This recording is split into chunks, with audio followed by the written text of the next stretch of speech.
The question of whether the Trojan War was chronologically misplaced requires investigation not only into archaeological evidence and textual interpretation, but also into the mechanisms of how time itself is constructed within historiography. The traditional date of the Trojan War, most commonly assigned to around 1200 BCE, rests on a network of assumptions built over centuries, but rarely interrogated through the lens of political or theological manipulation. This investigation opens with a critical framing of the problem, not whether the Trojan War happened, nor whether Homer was historically accurate, but whether the entire apparatus that gave the Trojan War its place in time may have been deliberately or systematically distorted. Chronological certainty in ancient history is a fragile construct. Before the adoption of absolute dating methods like radiocarbon and dendrochronology, ancient events were synchronized through literary reference points, genealogies, and king lists. These systems were prone to telescoping, duplication, and invention. The Trojan War sits at the boundary between myth and history, making it vulnerable to being co-opted into constructed chronologies. A war whose participants include gods, demigods, and epic heroes lends itself to symbolic reconstruction. Yet this very ambiguity made it ideal for political and religious forces who sought to anchor their legitimacy in an ancient but selectively remembered past. This investigation operates on three assumptions. First, that history can be retrofitted through interpretative layering. Second, that power structures, whether dynastic, religious, or ideological, have a vested interest in controlling time. And third, that texts such as Homer's Iliad are not inert records but living instruments of manipulation. These assumptions do not presuppose a single conspiracy or motive, but rather a systemic tendency in civilizations to reorder time to serve the present. The Greeks themselves were not operating under a unified historical consciousness. Mycenaean civilization collapsed long before the Archaic period, leaving behind material remains but no continuous written narrative. The oral traditions that preserved stories of Achilles and Hector were molded by hundreds of years of retelling.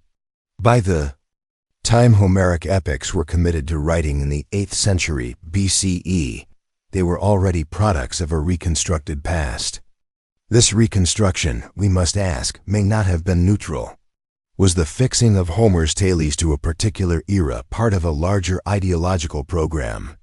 Did statesmen, scholars, or religious authorities in subsequent centuries redate these events to align with new myths of origin?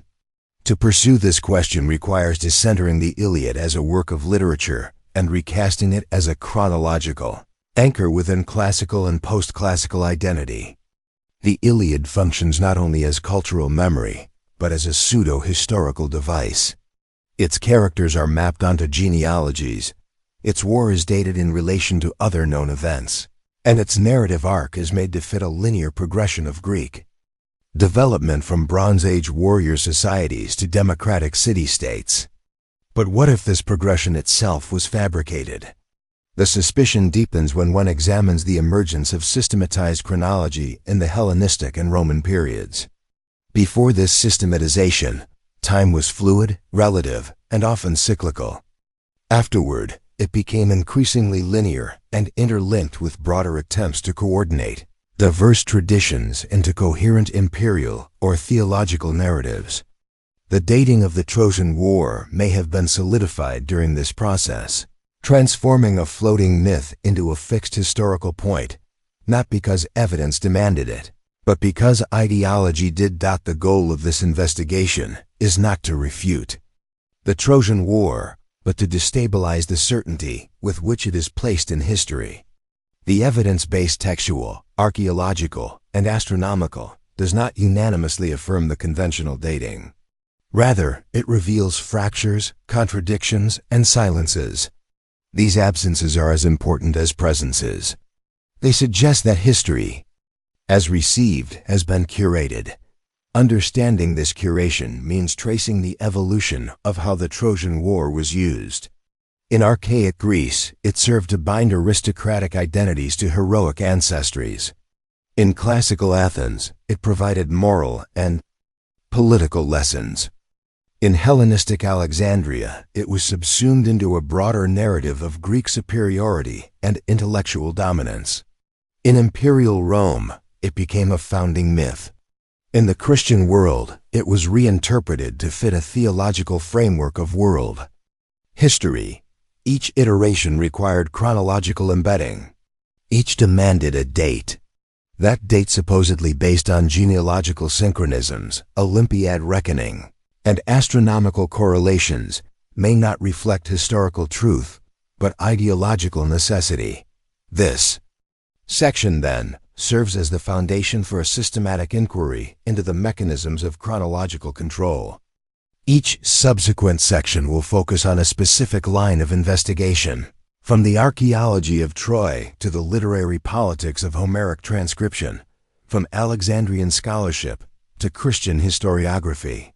The investigation is interdisciplinary, but unified by a critical stance that the past is not merely recorded, but constructed. Not merely interpreted, but organized in time by those with power to define what counts as history. The investigation also refrains from affirming any alternate date prematurely. It does not claim the Trojan War happened in a different century. Rather, it asks whether the frameworks used to date it deserve trust.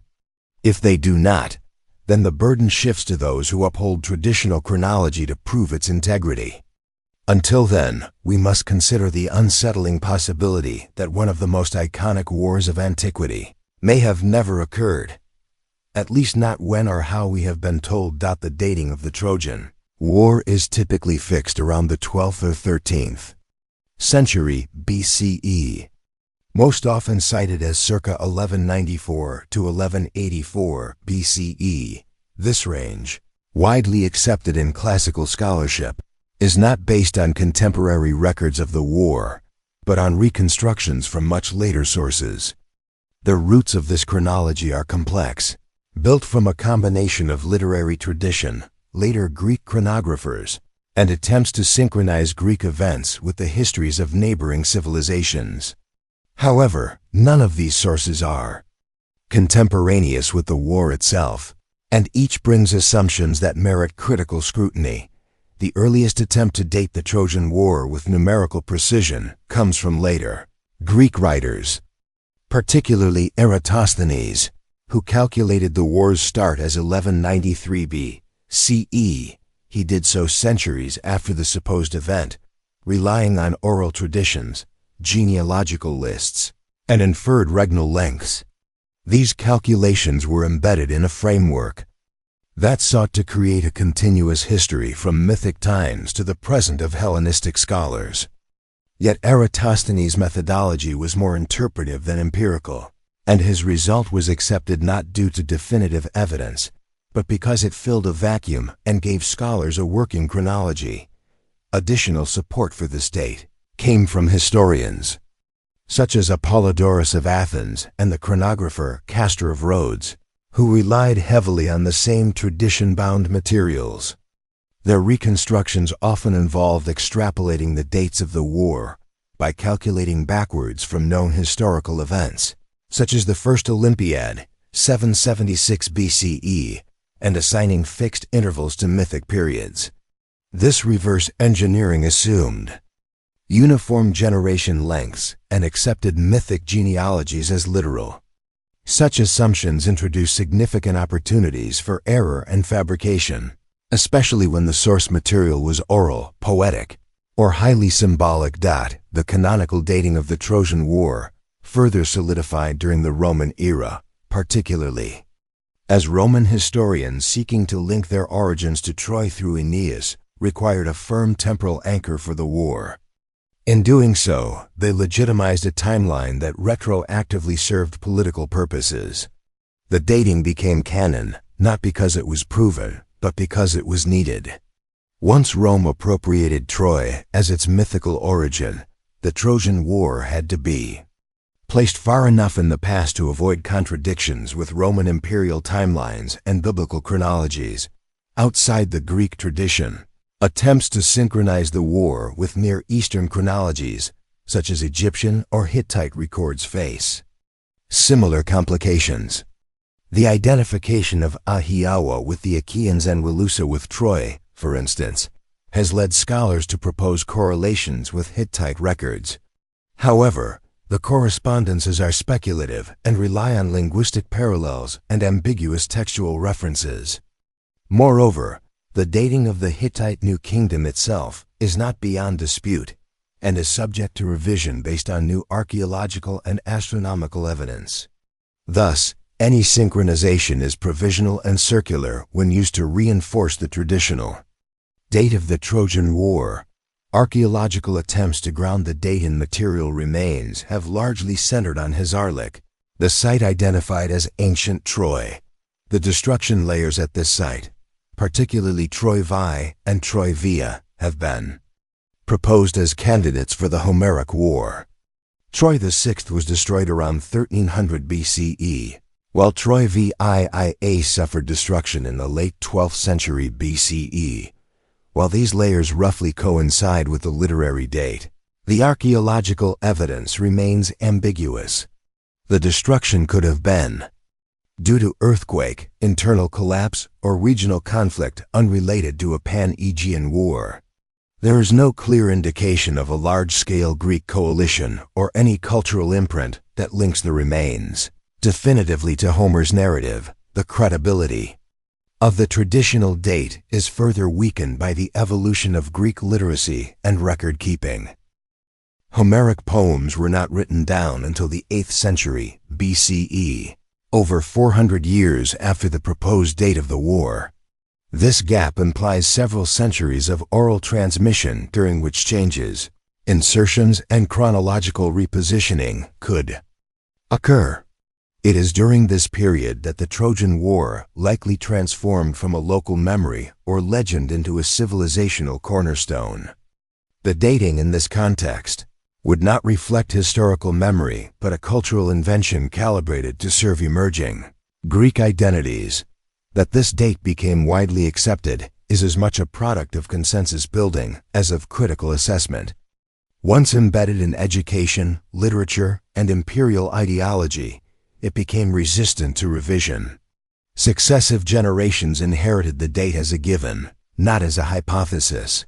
Even modern scholarship, despite improved tools for historical reconstruction, often perpetuates the Eratosthenean chronology through inertia and institutional tradition. In evaluating the standard date of the Trojan War, one must recognize that it emerges from secondary and tertiary traditions rather than primary documentation. The precision of 1194 to 1184 BCE gives an illusion of historical certainty that the evidence does not justify. It is a constructed date, not a discovered one, a date chosen because it fit into an already accepted narrative framework. The deeper issue is not the war's historicity, but the function of its dating. The Trojan War's placement in time serves to demarcate the end of a heroic age and the transition into the historical period of city-states, colonization, and ultimately classical Greece. This placement provides cultural continuity and a usable past. The function of this chronology deserves greater scrutiny. It elevates Homer to the status of proto-historian and places the origins of Greek civilization in a time of mythical grandeur. It bridges the gap between divine myth and human history. But in doing so, it collapses the boundary between storytelling and historiography. The Trojan War becomes a historical skeleton key, a moment that unlocks subsequent timelines. If the key is flawed, then the entire chronological edifice requires re-examination. This section has outlined the sources and reasoning behind the traditional date of the Trojan War. It demonstrates that the accepted timeline relies on retrospective calculations, ideological motivations, and uncritical synthesis of incompatible sources. The next section will examine how the oral nature of Homer's epics contributes to chronological ambiguity, and permits manipulation over time. The transmission of the Iliad and Odyssey through oral tradition is central to understanding the fluidity of the Trojan War's dating. Unlike modern historical records anchored in fixed, verifiable dates, Homeric epics were shaped by generations of oral performance long before being committed to writing. This mode of transmission introduces significant chronological instability. The epics did not originate in a single historical moment, but evolved over centuries, absorbing new political, social, and ideological layers as they were recited by bards across the Aegean world. Oral tradition operates through formulaic repetition, mnemonic devices, and episodic structures that facilitate memory. These characteristics enable stories to persist, but also render them susceptible to transformation. Each recitation is an active interpretation. Bards adjusted content for their audiences, updated language, altered emphasis, and inserted references that reflected contemporary concerns. Over generations, such modifications accumulate, producing versions that differ markedly from their supposed origins. Thus, what may have begun as a memory of a local conflict or a set of heroic tales could be reshaped into a pan-Hellenic myth situated in an imagined past. This transformation is not arbitrary. Oral narratives serve social functions. They preserve identity, transmit values, and legitimize political structures. As Greek city-states emerged from the so-called Dark Ages, the epics provided a shared cultural foundation. But in fulfilling this function, the stories were recontextualized. Their timeline became aligned with the political and religious needs of their new hosts. It is during this fluid, centuries-long phase that the events of the Trojan War could be redated, whether consciously or unconsciously, to suit the evolving Greek world. The lack of a writing system during the initial transmission period further complicates the situation. Linear B, the script used by Mycenaeans, disappeared with the collapse of their palatial centers around 1200 BCE. For approximately 4 centuries afterward, there was no known writing system in use in Greece. This period, often called the Greek Dark Age, leaves a gap between the Mycenaean world and the literate Archaic period. The Homeric poems were committed to writing only in the 8th century BCE, likely in Ionian centers such as Chios or Smyrna, using the newly imported Phoenician alphabet. By then, the original events, if they occurred, had already passed into the realm of myth and were mediated through oral refo, rmul, ation. The delay between the supposed events and the earliest textual recording undermines any confidence in precise chronology. Oral narratives are not concerned with exact dates or historical sequencing. They are structured around themes, archetypes, and heroic cycles. Time in such narratives is elastic. Decades may collapse into moments, and mythic figures may be transposed across eras. Anchoring such stories to a specific historical date requires imposing a framework foreign to their original function. Furthermore, the oral nature of the epics allowed for external influence over time. As political regimes changed, so too did the emphasis within the stories.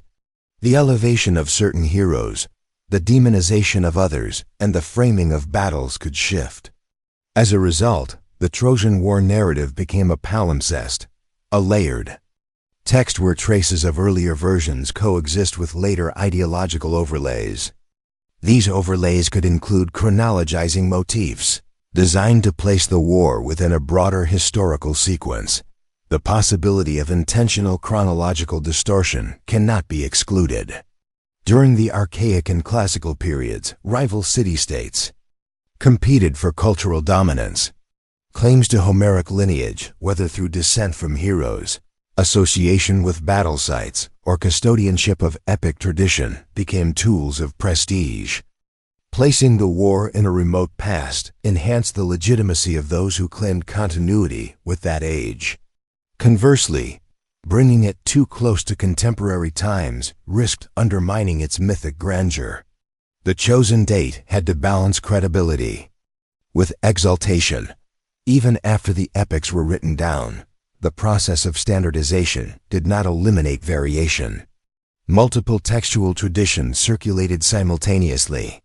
The so-called Pisistraton recension, attributed to the Athenian tyrant Pisistratus in the 6th century BCE, may have sought to canonize the Iliad and Odyssey to fit Athenian ideological goals. This version, which later became dominant, likely fixed certain chronological markers. The fact that this standardization occurred within a specific political context further undermines claims of objectivity. The Homeric texts became tools of statecraft, and their internal chronology adjusted accordingly. Even within the epics themselves, chronological inconsistencies abound. The duration of the war is vaguely defined. References to earlier and later events fluctuate. Genealogical links contradict known timelines. These features reflect the oral origins of the texts and resist precise placement in historical time. Yet rather than treating this ambiguity as a signal to remain cautious, later scholars imposed artificial coherence, attempting to fix the epics within a linear historical model. The consequences of this imposition are profound. It locks a fluid narrative into a rigid frame. It obscures the multi-layered evolution of the epics, and it creates the illusion of historical certainty where none exists. This process not only affects the Trojan War's dating but also distorts our understanding of the transition from myth to history in Greek consciousness. By examining the mechanisms of oral transmission, it becomes clear that the Homeric epics cannot be treated as fixed historical sources. Their fluidity, adaptability, and ideological utility made them prime candidates for chronological repositioning. Whether this repositioning occurred gradually through accretive storytelling or was guided by specific agendas, the result is the same. The Trojan War, as presented in Homer, is not anchored in historical time but floats within a constructed past tailored to suit later cultural needs. The implications extend beyond literary criticism. They force a re-evaluation of all chronological models that depend on the Iliad and Odyssey as reference points. If the epics themselves resist dating, then the historical timelines built upon them lack foundation. In the next section we will examine how classical Greece, particularly Athens, capitalized on Homer to construct political legitimacy, and in doing so, potentially contributed to fixing the Trojan War within a politically convenient past. In classical Greece, particularly in Athens, Homeric texts became more than cultural artifacts. They were transformed into tools of civic ideology and political legitimacy. The Iliad and Odyssey were embedded into educational systems, ritual performances, and civic festivals, providing a narrative reservoir from which city-states could extract prestige and identity. Athens, with its democratic ambitions and imperial aspirations, led this instrumentalization of Homer. The manipulation of Homeric material in this period extended beyond content and into chronology, subtly shifting the war's temporal placement to align with the political imperatives of the present. Homer's works became central to the Panathenaic festivals in Athens, particularly after the reforms attributed to the tyrant Pisistratus in the 6th century BCE. These festivals featured rhapsodic recitations of the epics, which were likely standardized during this period. The so-called Pisistraton recension involved the collection, editing, and possible interpolation of Homeric verses. Though the full extent of editorial intervention is debated, what is not in question is the role of the state in overseeing and preserving the authoritative version of Homer. When a political regime curates a national epic, the risk of ideological distortion, including chronological repositioning, is non-trivial. The elevation of Athens as a Homeric custodian served multiple purposes. First, it positioned the city as the inheritor of the heroic age, not merely a participant in the present. but a link to a glorious, semi-divine past. Second, it enabled Athenian elites to trace their genealogies back to Homeric heroes, a form of manufactured aristocratic legitimacy. Third, and most relevant to chronology, it permitted the anchoring of civic myths within an ostensibly historical framework. The war, once placed at a fixed point in the distant past, became a usable event through which Athens could define its temporal and moral trajectory. This use of Homer for political ends required selective emphasis. Characters were highlighted or marginalized depending on how well they aligned with contemporary values. Achilles, a paragon of individual glory and rage, became a complex symbol in a city espousing collective virtue and legal institutions. Odysseus, often portrayed as cunning and ambiguous, was alternately celebrated or distrusted, depending on political context. These interpretive shifts, made in the context of performance and pedagogy, were not limited to character. They extended to time. The Trojan War's placement had to be distant enough to be mythic, yet proximate enough to feel genealogically relevant. This balancing act enabled Athens to draw a continuous arc from the age of heroes to its own moment. The war could not be too recent, lest it appear pedestrian, nor too remote, lest it become irrelevant. A chronological consensus gradually emerged, not out of discovery, but out of narrative necessity. The chosen era, approximately 12th century BCE, was distant yet plausible, conveniently preceding the so-called Dark Age, which provided a buffer. A forgotten time where myth and history could intermingle without contradiction. Athenian dramatists and historians further reinforced this temporal framework. Tragedians like Euripides and Sophocles revisited Trojan characters and events, embedding them within ethical debates that reflected Athenian civic dilemmas. Though set in a distant past, these plays projected contemporary concerns onto Homeric figures. In doing so, they retrofitted the Trojan War with moral and political significance appropriate for classical audiences. Meanwhile, historians such as Herodotus and Thucydides situated Homer within broader historical narratives, treating his work as both cultural myth and proto-history. Herodotus explicitly referenced the Trojan War as a real event, anchoring it within his inquiries and timelines. While he acknowledged the mythical elements of the epics, he nevertheless attempted to reconcile them with known events and genealogies. This reconciliation implicitly endorsed the war's dating and perpetuated the illusion of continuity. Thucydides, more skeptical, questioned the scale and unity of the war, suggesting it was exaggerated. However, he did not reject its historicity or challenge its placement in time. Instead, he used it to critique contemporary warfare, inadvertently legitimizing its role in the historical continuum. In this environment, the dating of the Trojan War became self-reinforcing. Each retelling, commentary, and institutional performance solidified its placement. The war's supposed date was no longer an open question, but an inherited truth. Its position in time became as unquestioned as its moral lessons. The epics had moved from oral tradition into the framework of state ideology, and their chronology was pulled along with them. Athens was not alone in this process. Other city-states, including Sparta and Argos, also claimed Homeric lineage. However, Athens' cultural dominance ensured that its version of Homer and its chronological implications became hegemonic. The inclusion of Homeric tales in educational curricula, often starting from youth, ingrained these temporal assumptions at the foundational level of civic identity. Philosophers, rhetoricians, and lawmakers all drew from Homer, ensuring that his world remained temporally and ideologically present.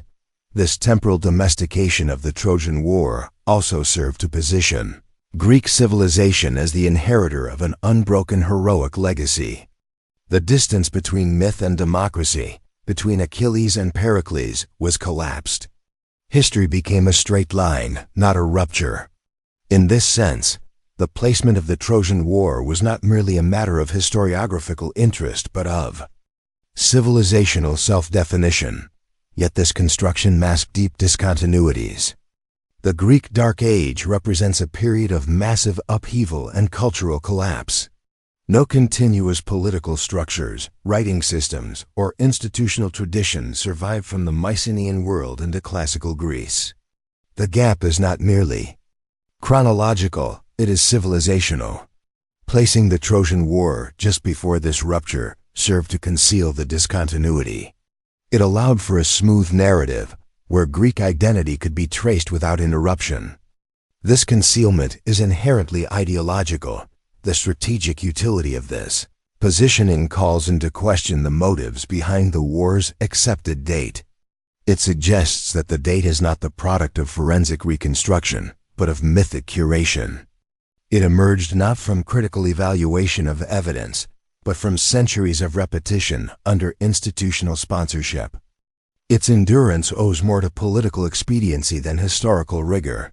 This section has shown how classical Greece, particularly Athens, used Homer and the Trojan War's dating to construct a politically useful past.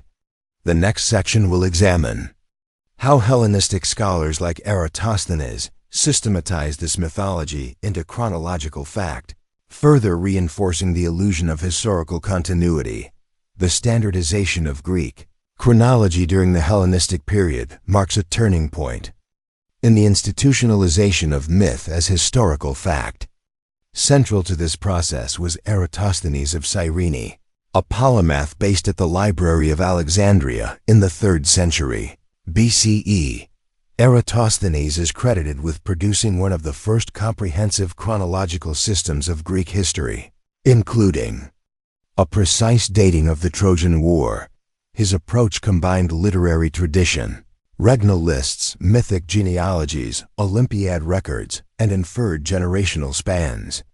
The result was a system that offered apparent precision but was structurally speculative. It masked conjecture with numerical clarity. Eratosthenes calculated that the Trojan War began in 1193 BCE and ended in 1184 BCE. These dates were not extracted from contemporary documentation but were instead retroactively computed from more recent, fixed points, such as the first Olympiad in 776 BC, and extended backward using standard generational intervals, typically 33 years per generation. This method, while seemingly rational, was based on abstract modeling rather than direct evidence. It assumed not only the validity of mythical genealogies, but also the regularity of generational spans and the historical accuracy of epic tradition. His chronology was not unique in its intent, but in its influence. Previous chronographers had attempted similar calculations, but Eratosthenes' institutional affiliation at the Library of Alexandria gave his system authoritative reach. The library was more than a repository of texts, it was a project of imperial knowledge control under the Ptolemies. Within its halls, Greek history was being reconciled with Egyptian traditions, Babylonian astronomy, and emerging philosophical cosmologies. The task was to harmonize disparate timelines into a unified worldview.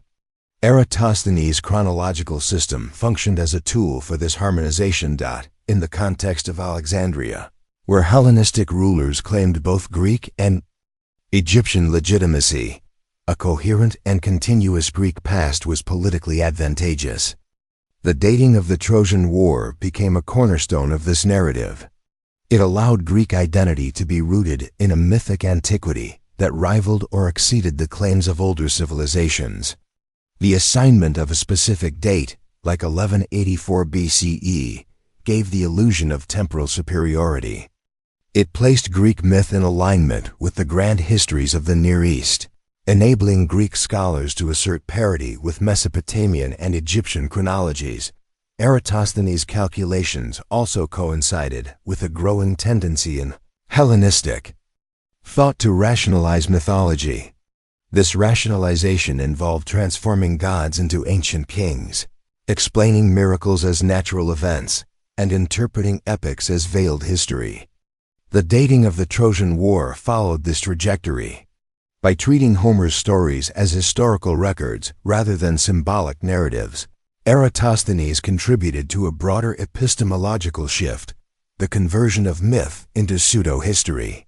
This rationalization process served intellectual and ideological functions. It provided a bridge between the poetic past and the empirical present. It enabled scholars to speak of Achilles and Hector not as literary constructs, but as historical figures. It allowed for a timeline where epic events seamlessly led to historical developments, including the rise of city-states, colonization, and empire. This continuity reinforced Greek cultural dominance in a multi-ethnic empire.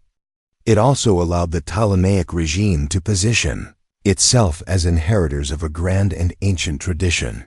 Yet the chronological certainty Eratosthenes claimed was illusory. His system depended on the uncritical acceptance of mythic data, inconsistent genealogies, and arbitrary conversion metrics. For instance, he relied on the succession of the priestesses of Hera at Argos, a list used by earlier chronographers, but which contained obvious interpolations and mythical entries. He also employed the list of the kings of Sparta, which modern scholarship has shown to include duplicated and fabricated names to maintain dynastic continuity. Despite these flaws, Eratosthenes' dates became canonical.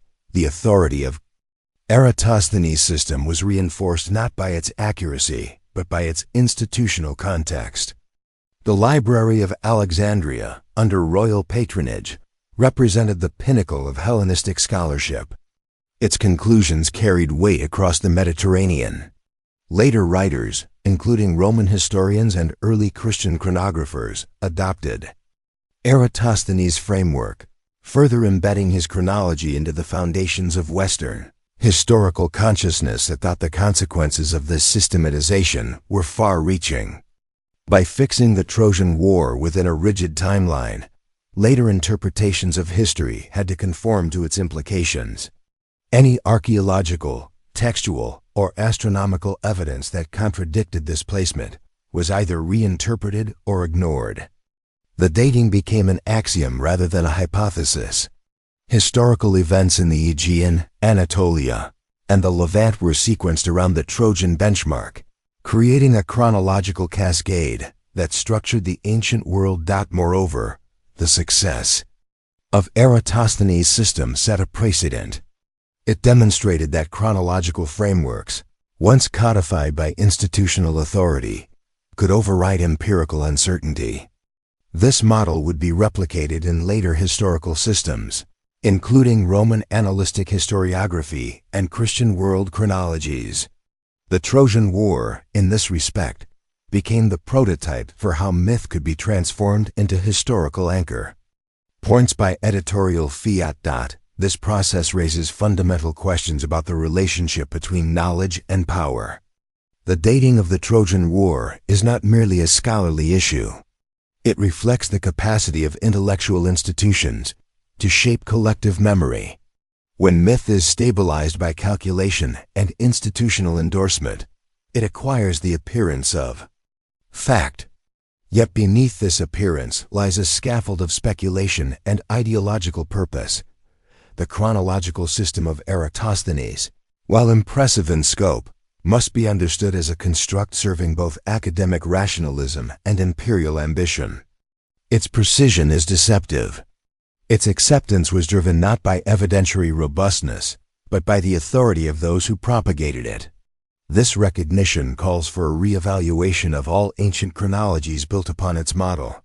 The next section will examine the broader project of synchronizing Greek timelines with Near Eastern records, a process that reveals additional layers of artificial alignment and chronological manipulation. Efforts to synchronize Greek chronology with Near Eastern timelines represent one of the most ambitious undertakings in ancient historiography. These attempts, initiated primarily during the Hellenistic and Roman periods, sought to integrate the mythic history of Greece, most notably the Trojan War, into the broader historical frameworks of Egypt, Mesopotamia, and the Hittite Empire. The purpose of this alignment was twofold: to affirm the antiquity of Greek civilization relative to its Eastern counterparts, and to create a universal chronological system that merged disparate cultural narratives into a coherent temporal grid. However, the methodologies and assumptions underlying this synchronization reveal more about ideological motivations than historical accuracy. The primary challenge in aligning Greek and Near Eastern chronologies lies in the fundamentally different nature of their sources. Near Eastern records, particularly those from Egypt and Mesopotamia, were administrative, ritualistic, and calendrical in function. They often featured dated inscriptions, king lists, astronomical records, and temple archives. In contrast, Greek history, especially in its early phases, was preserved through oral epic, genealogical myth, and retrospective calculation. Synchronization thus required interpreting metaphorical narratives as literal events and then mapping them onto empirically grounded timelines. One of the earliest and most cited correlations is the proposed identification of the Achaeans with the Ahiyawa in Hittite texts. Hittite records from the 13th century BCE mention a people known as Ahiyawa, often interpreted as a Western power with Mycenaean links. Similarly, Wilusa is frequently equated with Troy, based on phonetic resemblance and geographic indicators. These correlations, while tantalizing, rest on assumptions that are neither universally accepted nor definitively proven. The linguistic match is plausible but not conclusive, and the geographic data is fragmentary. Even if the identifications are accepted, the leap from naming to dating is problematic. The Hittite records place interactions with Ahiyawa and Wilusa. In the 13th century, particularly under kings such as Hattusili III and Tudela IV, these encounters, framed as diplomatic exchanges or conflicts, are specific in context but vague in implications. The records do not describe a pan-Aegean war resembling Homer's Iliad, nor do they reference any event resembling a 10-year siege. At best, they describe regional tensions, shifting alliances, and limited engagements. The assumption that these records document a historical Trojan War is speculative, and the effort to align these entries with Eratosthenes' dating of 1193 to 1184 BCE reflects more of a desire for validation than a convergence of evidence. Egyptian sources present similar difficulties. Attempts to link the Trojan War to the chronology of New Kingdom pharaohs often focus on correlating mythic Greek figures with Egyptian diplomatic contacts.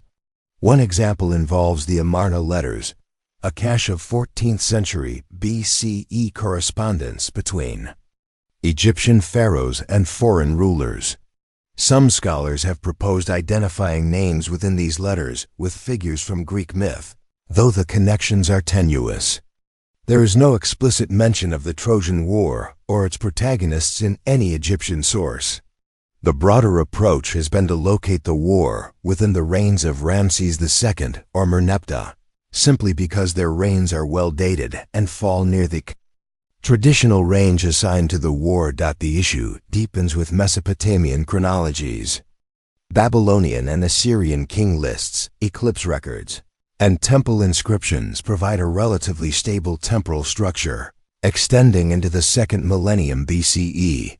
Greek scholars in the Hellenistic period sought to reconcile these timelines with their own, often by back-calculating from known astronomical events such as lunar eclipses or planetary conjunctions. This approach involved aligning Greek mythic dates with Babylonian records of celestial phenomena. But the reliability of this method depends entirely on interpreting mythic events as correlatable to astronomical ones, an epistemological stretch that transforms symbolic storytelling into supposed empirical observation. Furthermore, the effort to align timelines across cultures assumed a continuity of timekeeping and historical consciousness that did not exist. Greek chronological frameworks were not only different in structure, but developed centuries after the events they attempt to date. Near Eastern records used regnal years and dynastic periods, while the Greeks retrofitted Olympiads, genealogies, and mythic sequences onto a linear historical frame. Bridging these systems required constructing points of contact, most of which were highly speculative and often driven by ideological motivations. This synchronization was not a neutral academic exercise. It was a cultural assertion. Greek scholars, working under Hellenistic regimes, sought to place their own history on equal footing with that of Egypt and Babylon. The Trojan War, framed as a grand civilizational conflict, had to be situated in a period of comparable Near Eastern grandeur. The 13th century BCE, an era of international diplomacy, imperial expansion, and regional upheaval, provided a suitable backdrop. Placing the Trojan War in this period elevated its status, aligning it with the collapse of the Hittite Empire, the late New Kingdom in Egypt, and the supposed onslaught of the Sea Peoples. This narrative coherence was appealing but constructed. The dangers of this synchronization are significant. Once mythic events are dated based on tentative linguistic correlations or vague historical parallels, they begin to influence interpretations of material evidence. Archaeological strata are reassigned, historical figures are reinterpreted, and literary texts are mined for anachronistic clues. Rather than letting evidence guide conclusions, scholars become tempted to fit data into a predetermined chronological mold. The result is a self-reinforcing cycle in which flawed synchronizations validate each other. Even modern scholarship has inherited aspects of this framework. While new methods such as radiocarbon dating and dendrochronology have refined Near Eastern timelines, many reconstructions of the Greek Bronze Age still anchor themselves to the Trojan War, data signed by Eratosthenes and reinforced by these early synchronizations. The Trojan War continues to act as a chronological keystone, despite the growing recognition of its questionable historicity. Ultimately, the synchronization of Greek and Near Eastern chronologies reflects more about the aspirations of Hellenistic and early Roman scholars than about the historical realities of the late Bronze Age. It reveals a desire to create a unified history that could place Greek civilization at the heart of a global narrative. This required locating the Trojan War not where the evidence pointed, but where it best served the myth of continuity, prestige, and cultural centrality. In the next section, we will turn to the archaeological site most commonly associated with the Trojan War, Hazarlik, and examine whether material evidence supports the war's traditional dating or whether it exposes further chronological manipulation. The archaeological site of Hazarlik in northwestern Anatolia is widely accepted as the probable location of ancient Troy, excavated since the 19th century. Beginning with Heinrich Schliemann and later continued by Wilhelm Dürpfeld, Karl Blegen, and more recently Manfred Korfmann and others, the site has revealed multiple layers of settlement spanning thousands of years. Among these layers, Troy Vi and Troy Via are most frequently associated with the Trojan War. Yet despite decades of excavation, no definitive archaeological evidence has emerged that confirms a historical war corresponding to Homer's account. The discrepancies between the material record and the literary tradition raise fundamental doubts about the integrity of the traditional chronology. Troy Via, destroyed around 1300 BCE, is notable for its impressive fortifications, large-scale urban planning, and extensive trade connections. It presents a prosperous city that would plausibly match Homer's depiction of a wealthy, strategically important Troy. However, there is no clear evidence of destruction by war. The destruction layer is widely attributed to an earthquake, not human conflict. There are no signs of widespread burning, siege warfare, or mass casualties typically associated with military devastation. Moreover, the artifacts and structures uncovered do not reflect a society in the midst of or preparing for a prolonged conflict involving a pan-Aegean coalition. Troy VII, destroyed around 1190 to 1180 BCE, aligns more closely with the traditional Eratosthenian dating of the Trojan War. This layer does show signs of destruction by fire and possible conflict. Defensive measures appear to have been hastily reinforced, and storage jars indicate attempts to prepare for siege conditions. Yet the scale and character of the destruction remain ambiguous. The signs of warfare are not necessarily indicative of a decade-long siege involving multiple Greek kings. They could reflect regional conflict, piracy, or internal upheaval during a period of broader societal collapse across the eastern Mediterranean. The transition from Troy Vi to Veia complicates the narrative. The later settlement was smaller, poorer, and less architecturally refined than its predecessor. If the Trojan War was meant to have occurred during a time of glory and prosperity as described in Homer, then Troy Vi fits the image better. But its destruction predates the traditional date of the war by several decades. Conversely, Troy Via fits the timeline but not the grandeur. The mismatch between the archaeological strata and the literary description suggests either an error in dating or a misunderstanding of the war's scale and significance. Beyond the immediate material evidence, broader archaeological context fails to corroborate a war of Homeric proportions. Excavations at Mycenaean centers such as Pylos, Tiryns, and Mycenae show signs of destruction around the end of the 13th century BCE, but these events appear uncoordinated and internally driven. There is no evidence of a massive overseas military campaign by the Mycenaean world. The lack of standardized military artifacts, logistics infrastructure, or consistent ceramic links across sites further undermines the idea of a united Greek expedition against Troy. Even more problematic is the absence of Pan-Aegean war memorials or commemorative structures. If the Trojan War had been a foundational event of Greek unity, one would expect to find monumental expressions of its legacy tombs, offerings, dedications dated to the generations following the war. Instead, the archaeological record is marked by cultural regression, depopulation, and loss of writing systems. This disconnect suggests that the Trojan War, if it occurred at all, did not leave the kind of enduring imprint typical of major historical conflicts. The continuity of settlement at Hazarlik after the supposed war further complicates matters. Troy Viib continued into the Iron Age with no indication of prolonged abandonment or cultural rupture.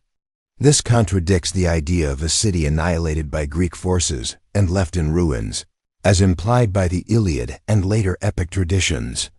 The absence of a break in occupation suggests that the war narrative, at least as a catastrophic and final conflict, was retroactively imposed on a more complex and gradual historical process.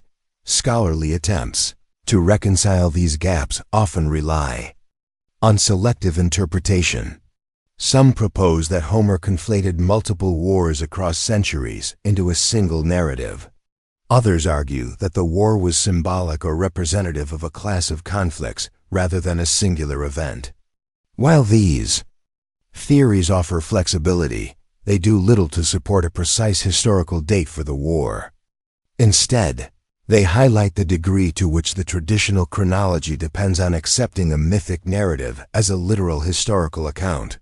More radical interpretations suggest that the identification of Hazarlik as Troy is itself mistaken or overly simplistic.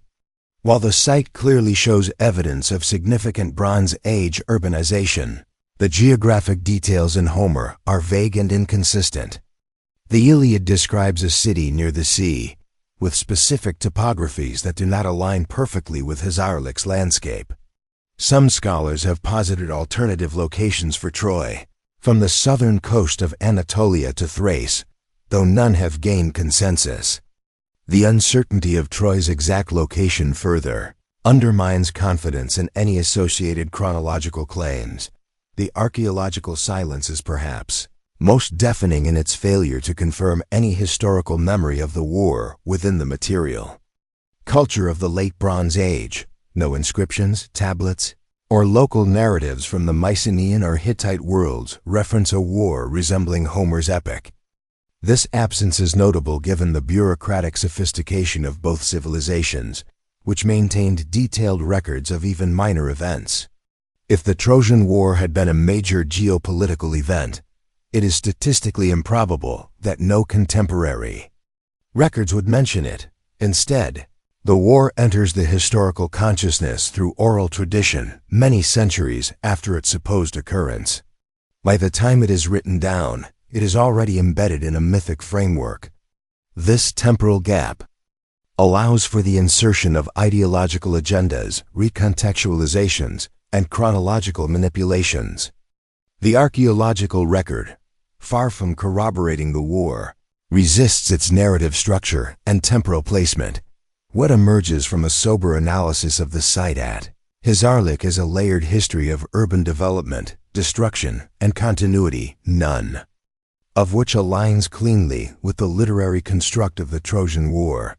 The temptation to force a match between Troy v. Aya and Homer's narrative reflects a desire for historical validation rather than evidentiary support.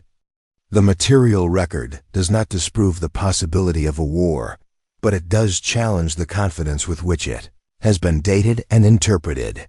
The next section will examine how the collapse of the Mycenaean world provided fertile ground for the retrospective invention or embellishment of the Trojan War narrative, turning it into a cultural explanation for a period of profound discontinuity.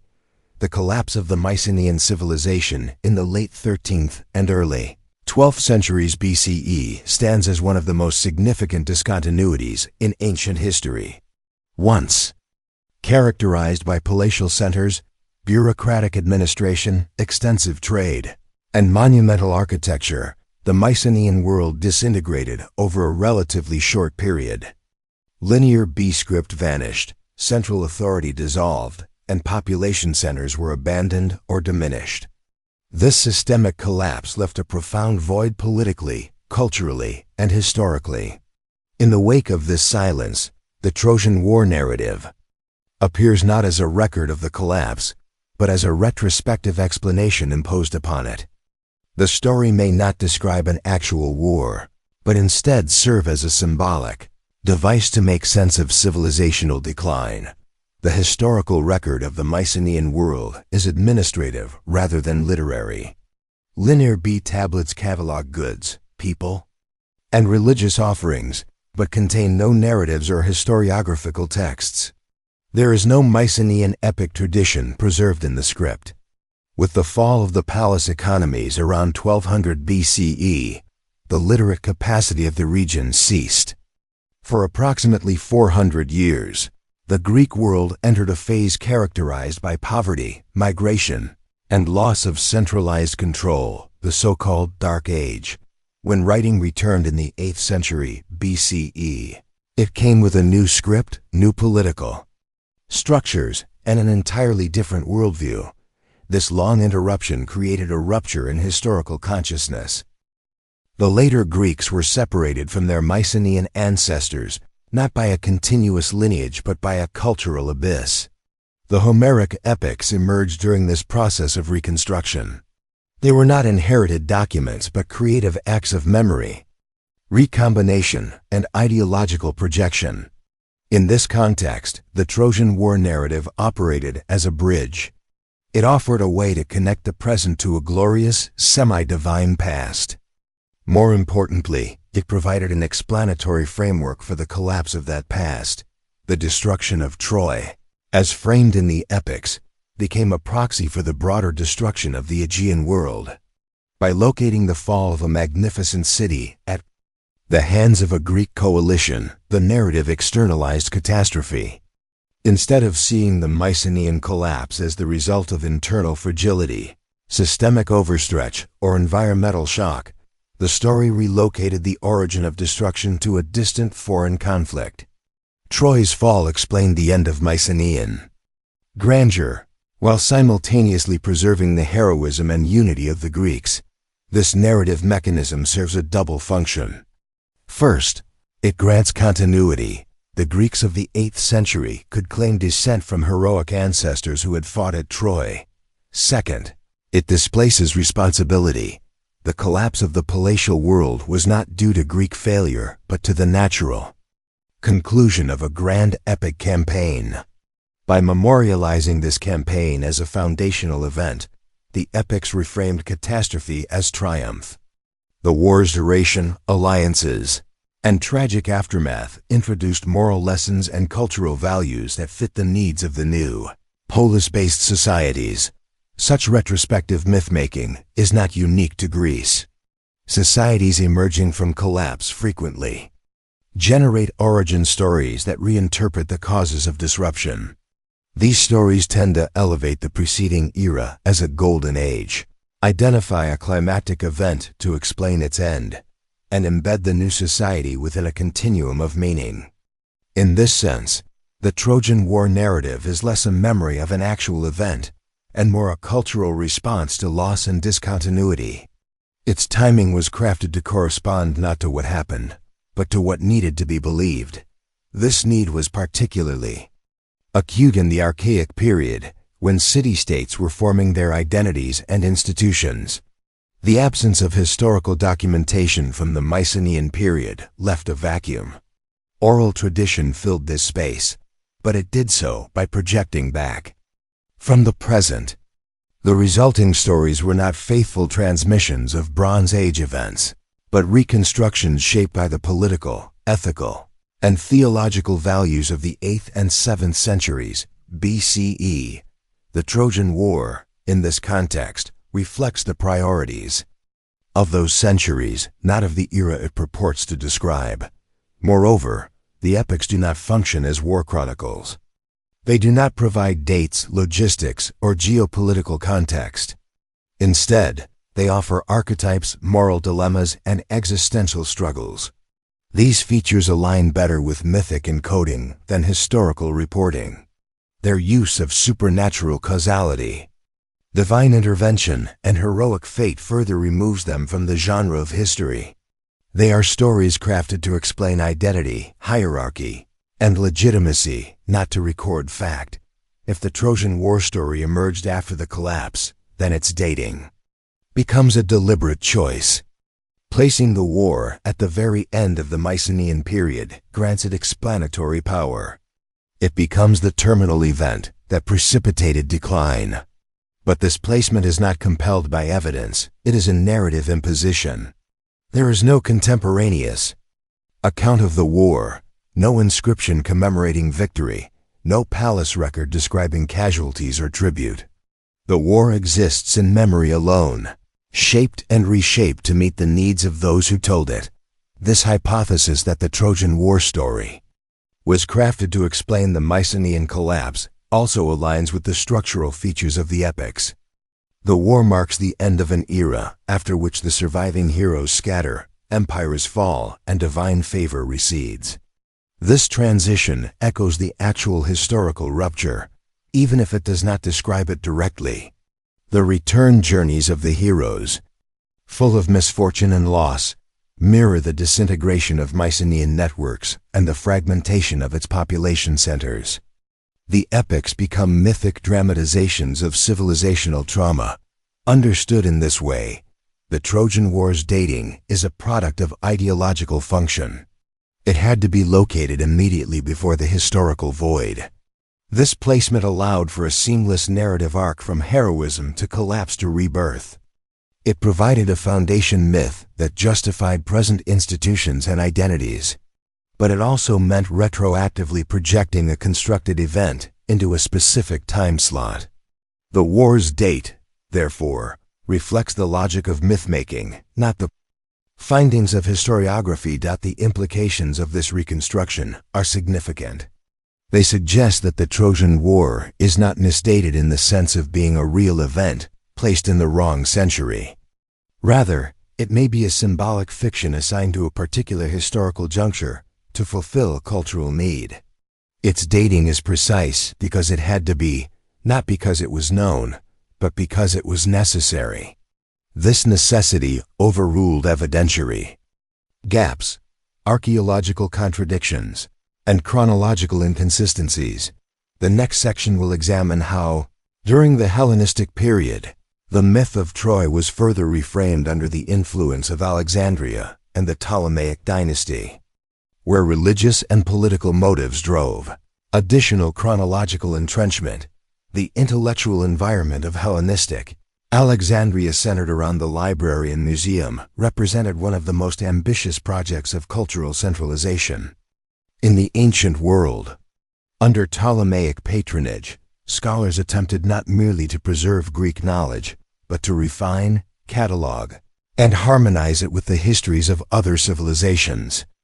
Within this scholarly ecosystem, the Trojan War became a subject of chronological fixation, not because of new evidence, but because of its central place in the Greek historical imagination and its political utility in defining Greek cultural identity amid a multi-ethnic empire. The Ptolemies, while Macedonian in origin and ruling over an Egyptian population, presented themselves as legitimate heirs to the classical Greek world. Positioning the Trojan War within a definitive historical timeline served their ideological goals, and Alexandria became the crucible where such temporal strategies were formalized. The Ptolemaic regime cultivated an image of itself as a guardian of Hellenic civilization. The Library of Alexandria was not merely a repository but a mechanism of control. It curated which texts survived, how they were ordered, and how they were interpreted. Scholars such as Eratosthenes, Callimachus, and Apollonius of Rhodes were not free-floating intellectuals. Their work was shaped by institutional objectives, state ideology, and cultural diplomacy. This environment produced a specific kind of historiographical rationalism, one that sought to transform the chaotic plurality of mythic time into a unified linear chronology. In this scheme, the Trojan War became a fixed event both temporally and symbolically. One clear motive behind this entrenchment was religious.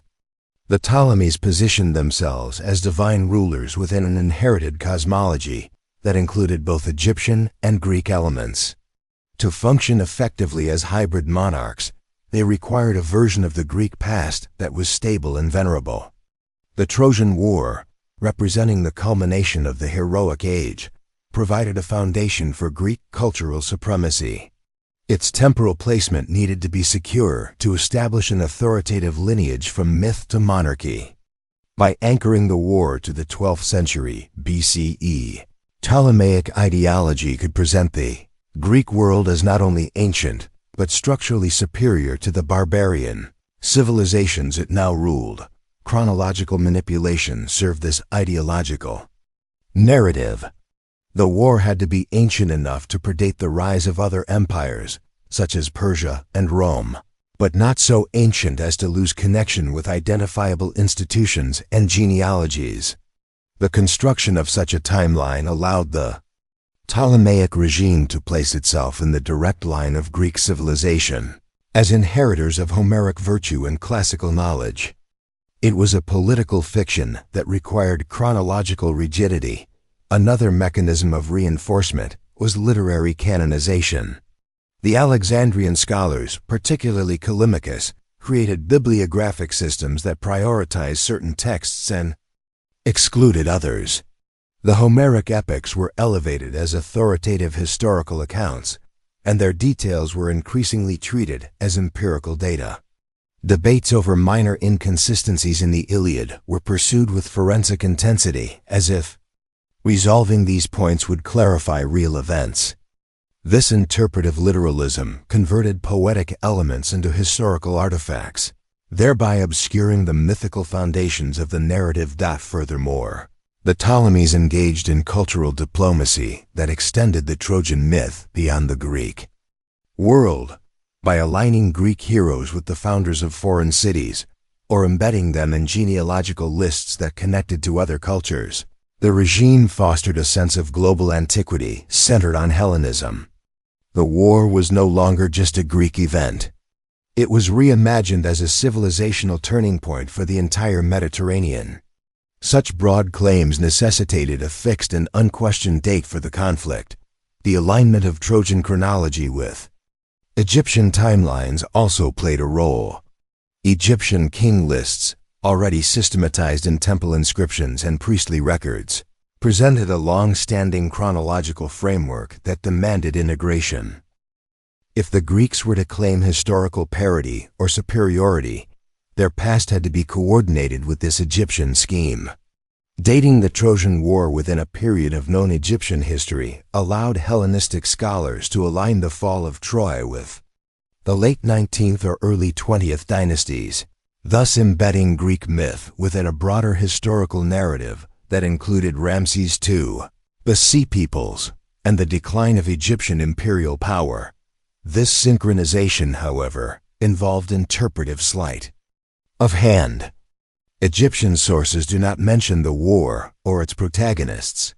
The lack of direct evidence was circumvented through indirect associations, such as comparing military disruptions, attributing migrations to post-war exiles, or drawing symbolic parallels between the fall of cities.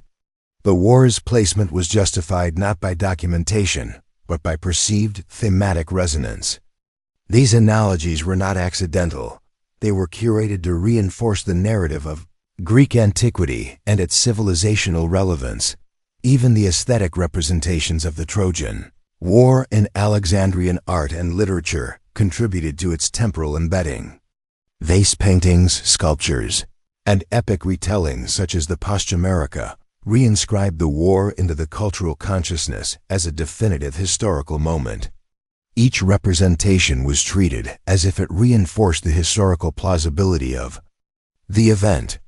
The repetition of motifs became a form of confirmation, masking the absence of primary evidence with the weight of cultural reproduction.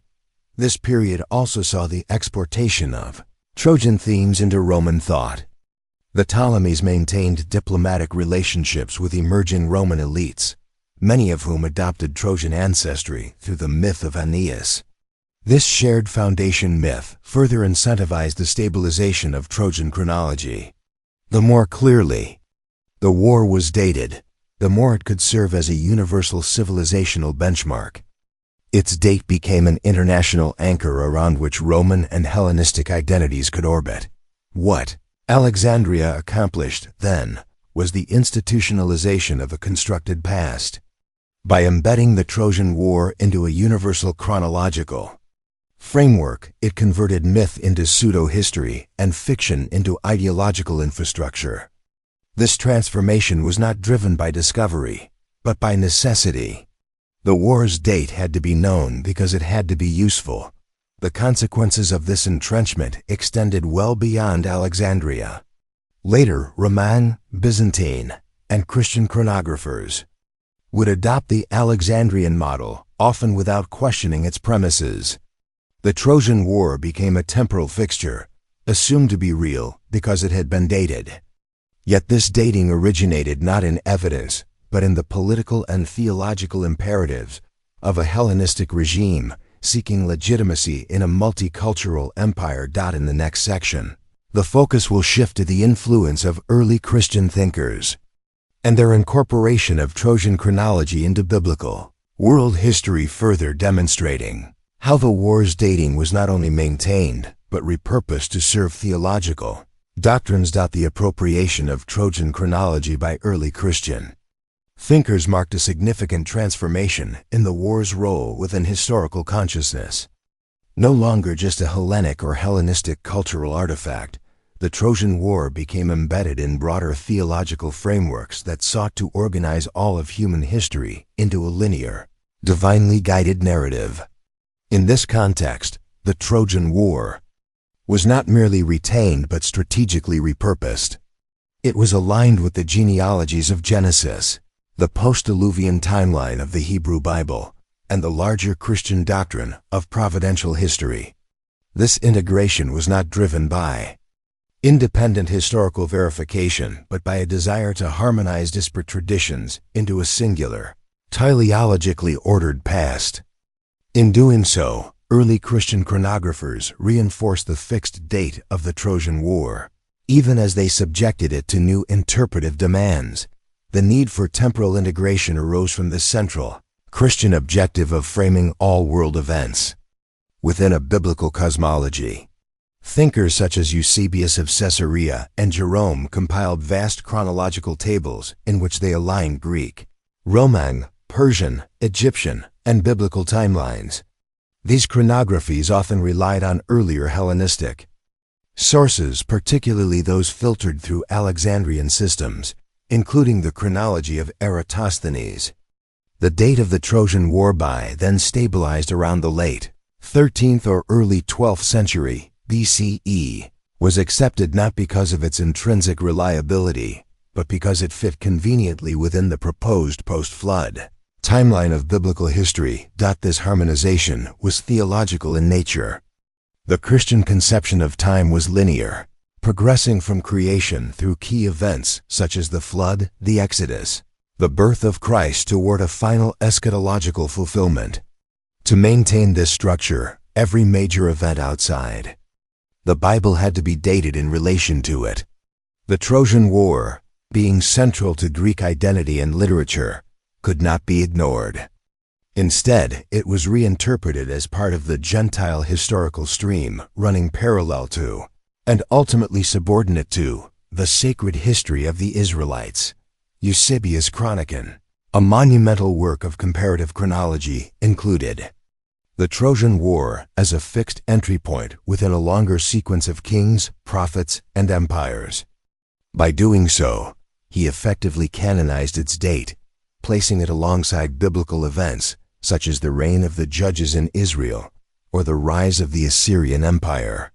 Jerome, translating and expanding Eusebius' work into Latin, further disseminated this integration throughout the Latin-speaking Christian world.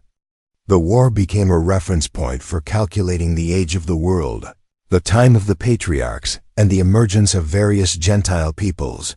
This process had several consequences.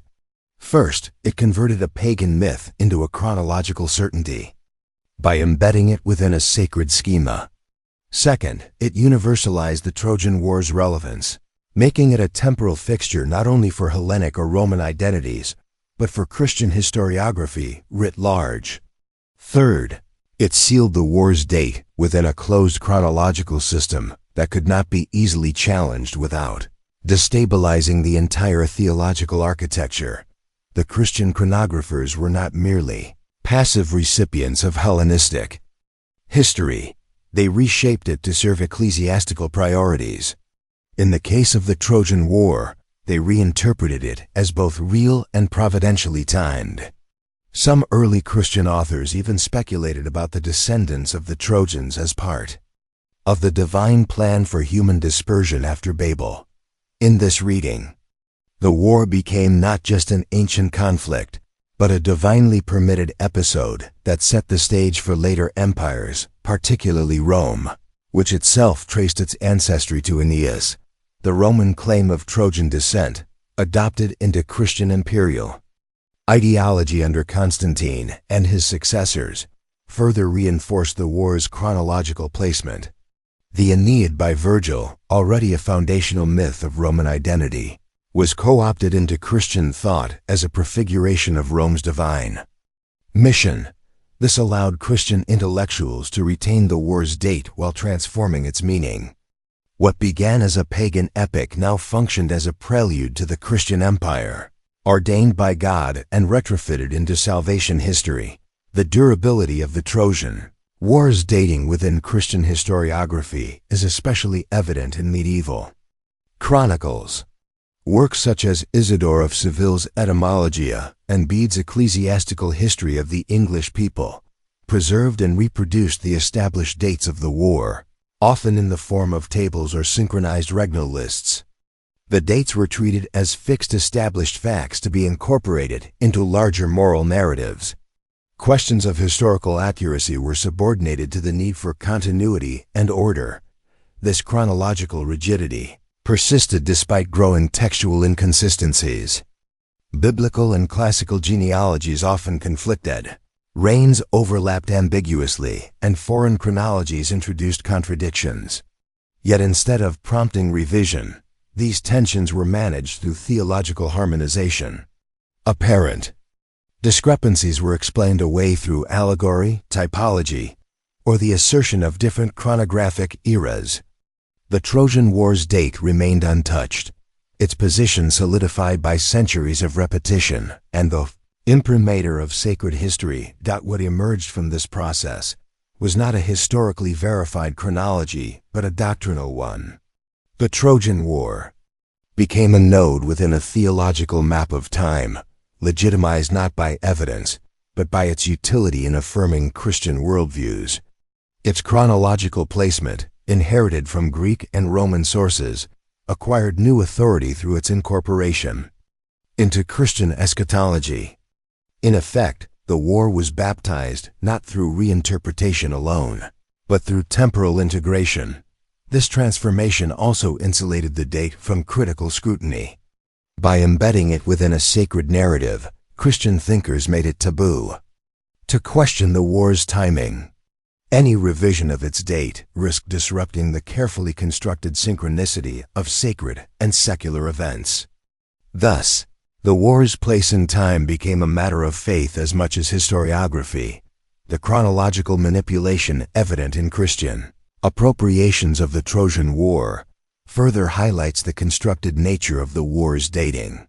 From Eratosthenes to Eusebius, from Alexandrian librarians to Latin theologians, the date was not discovered but preserved through ideological continuity. It served different masters, Hellenistic rulers, Roman emperors, Christian bishops, but its role remained the same: to organize time in service of authority. In the next section, we will turn to the Roman use of the Trojan War as a foundational myth, examining how imperial ideology relied on the war's fixed dating to fabricate a genealogy that linked the fall of Troy to the rise of Rome, the Roman. Appropriation of the Trojan War, particularly through the myth of Aeneas, represents one of the most significant acts of ideological retrofitting in antiquity. By claiming descent from Trojan survivors, the Romans linked their imperial identity to the mythic past of the Greek world, transforming the fall of Troy from a distant cultural legend into the prologue of Roman destiny. This foundational narrative, canonized most famously in Virgil's Aeneid, required the Trojan War to be not only real, but precisely dated. Its position in time had to be stable enough to support the fabricated genealogy that connected Aeneas to Romulus, the founder of Rome, and by extension to Augustus and the imperial line. The construction of this timeline was a deliberate act of political myth-making, one that solidified the war's chronological placement for purposes far removed from historical truth. The claim that Aeneas escaped the destruction of Troy and eventually founded a Trojan Latin lineage in Italy is not found in Homer. It is a Roman innovation, developed in the centuries following increased cultural contact with the Greek world and refined into a state-sponsored myth by the Augustan regime. For this myth to function as the origin of Rome, the war had to be securely dated. Centuries before the traditional founding of the city in 753 BC, the date of the Trojan War, already formalized by Eratosthenes as ending in 1184 BCE conveniently, allowed for a long genealogical stretch, accommodating multiple generations between Aeneas and Romulus. The resulting chronology was constructed backwards from Rome's founding. Roman historians such as Livy and Dionysius of Halicarnassus, under the influence of Hellenistic models, calculated reign lengths, generational spans, and key migrations to retroactively align Aeneas' arrival in Italy with the aftermath of the war. These calculations were not independently derived, but shaped to harmonize with existing Greek chronologies and to reinforce Roman claims to antiquity. The war's dating thus served as the first domino in a cascade of fabricated synchronisms designed to legitimize the Roman state. Augustus, whose rule represented both the culmination and transformation of Roman power, made the Trojan connection a central pillar of his ideology. The Aeneid, commissioned as part of this effort, constructs a direct temporal and moral link between Troy and Rome. Aeneas is portrayed not merely as a refugee, but as a divine agent whose journey westward fulfills a cosmic plan. In this narrative, the fall of Troy is reimagined as a necessary sacrifice that enables the eventual rise of Roman civilization. For this myth to retain its authority, the war's date had to be fixed distant enough to create an aura of ancient legitimacy, yet accessible enough to support a credible lineage. The use of the Trojan War as a chronological and genealogical anchor also served to elevate Roman status in relation to the Greeks. By positioning themselves as the heirs of Troy, the Romans appropriated Greek myth while asserting cultural independence. They reversed the Homeric narrative. What had been a Greek victory became the beginning of Roman greatness. This inversion required a manipulation not only of meaning but of time. The war had to be both a defeat and a beginning, a rupture that gave rise to a new order. Its fixed date allowed for the construction of a historical arc in which Rome emerged as the ultimate inheritor of heroic legacy. Roman annalists and antiquarians contributed further to this narrative scaffolding.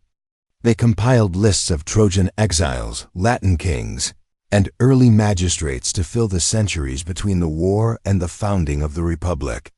These lists, often contradictory and fabricated, were treated as historical fact.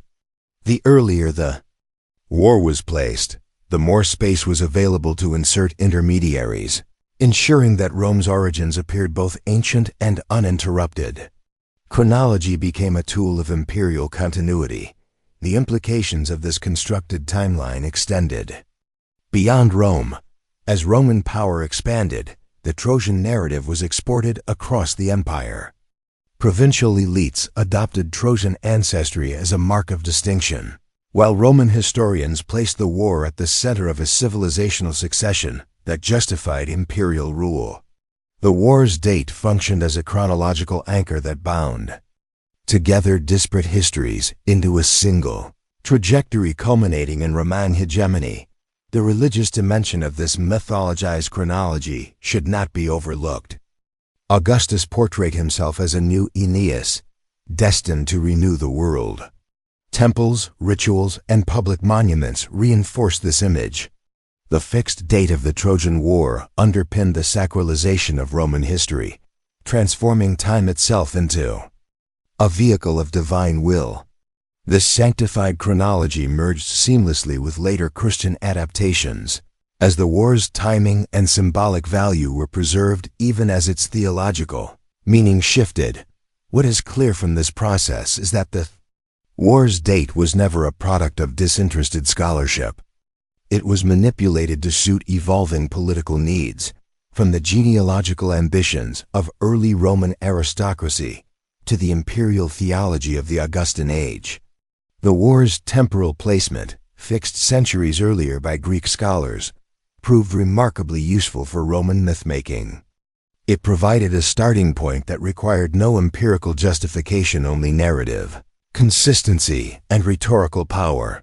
Moreover, the Roman manipulation of the Trojan War's chronology contributed to its canonization in Western historiography. The date passed from Greek chronographers to Roman annalists, from Virgilian epic to medieval chronicles, becoming a fixture of historical consciousness. Each repetition solidified its authority. The fact that it was entirely speculative became irrelevant. What mattered was that it served as the foundation for a compelling story. The Roman use of the Trojan War demonstrates how historical time can be reverse-engineered to support present legitimacy. By anchoring identity in a fixed mythic past, regimes can construct a narrative of inevitability and moral inheritance. The Trojan War became such an anchor, its date a convenient fiction that gave weight to ideological necessity. The next section will explore the broader theoretical framework of phantom time and investigate how large chronological blocks, such as those surrounding the Trojan War, may have been artificially inserted, duplicated, or distorted across civilizations. The concept of phantom time introduces a radical reevaluation of chronological certainties. It posits that significant segments of recorded history, ranging from decades to centuries, may have been fabricated, duplicated, or misdated. This hypothesis, though controversial, serves as a valuable heuristic for examining how power structures manipulate temporal narratives.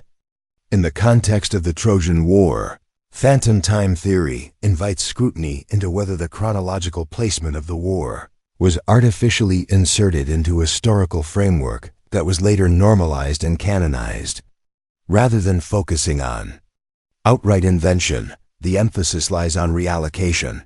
Events may be real or imagined, but their temporal location is subject to strategic revision.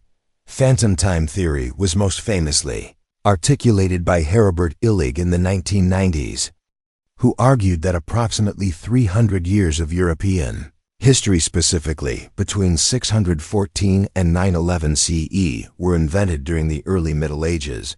While Illig's specific claims are highly disputed, the theoretical model provides a tool for interrogating how time is recorded, duplicated, or elongated. The mechanisms he identified, such as reliance on forged documents, arbitrary use of regnal lists, and uncritical transmission of chronological data, are not limited to the medieval period. They apply with equal force to the construction of ancient history, particularly in cases like the Trojan War, where literary tradition serves as the primary source of temporal anchoring. In this light, the Trojan War's placement in the 12th century BCE becomes suspect.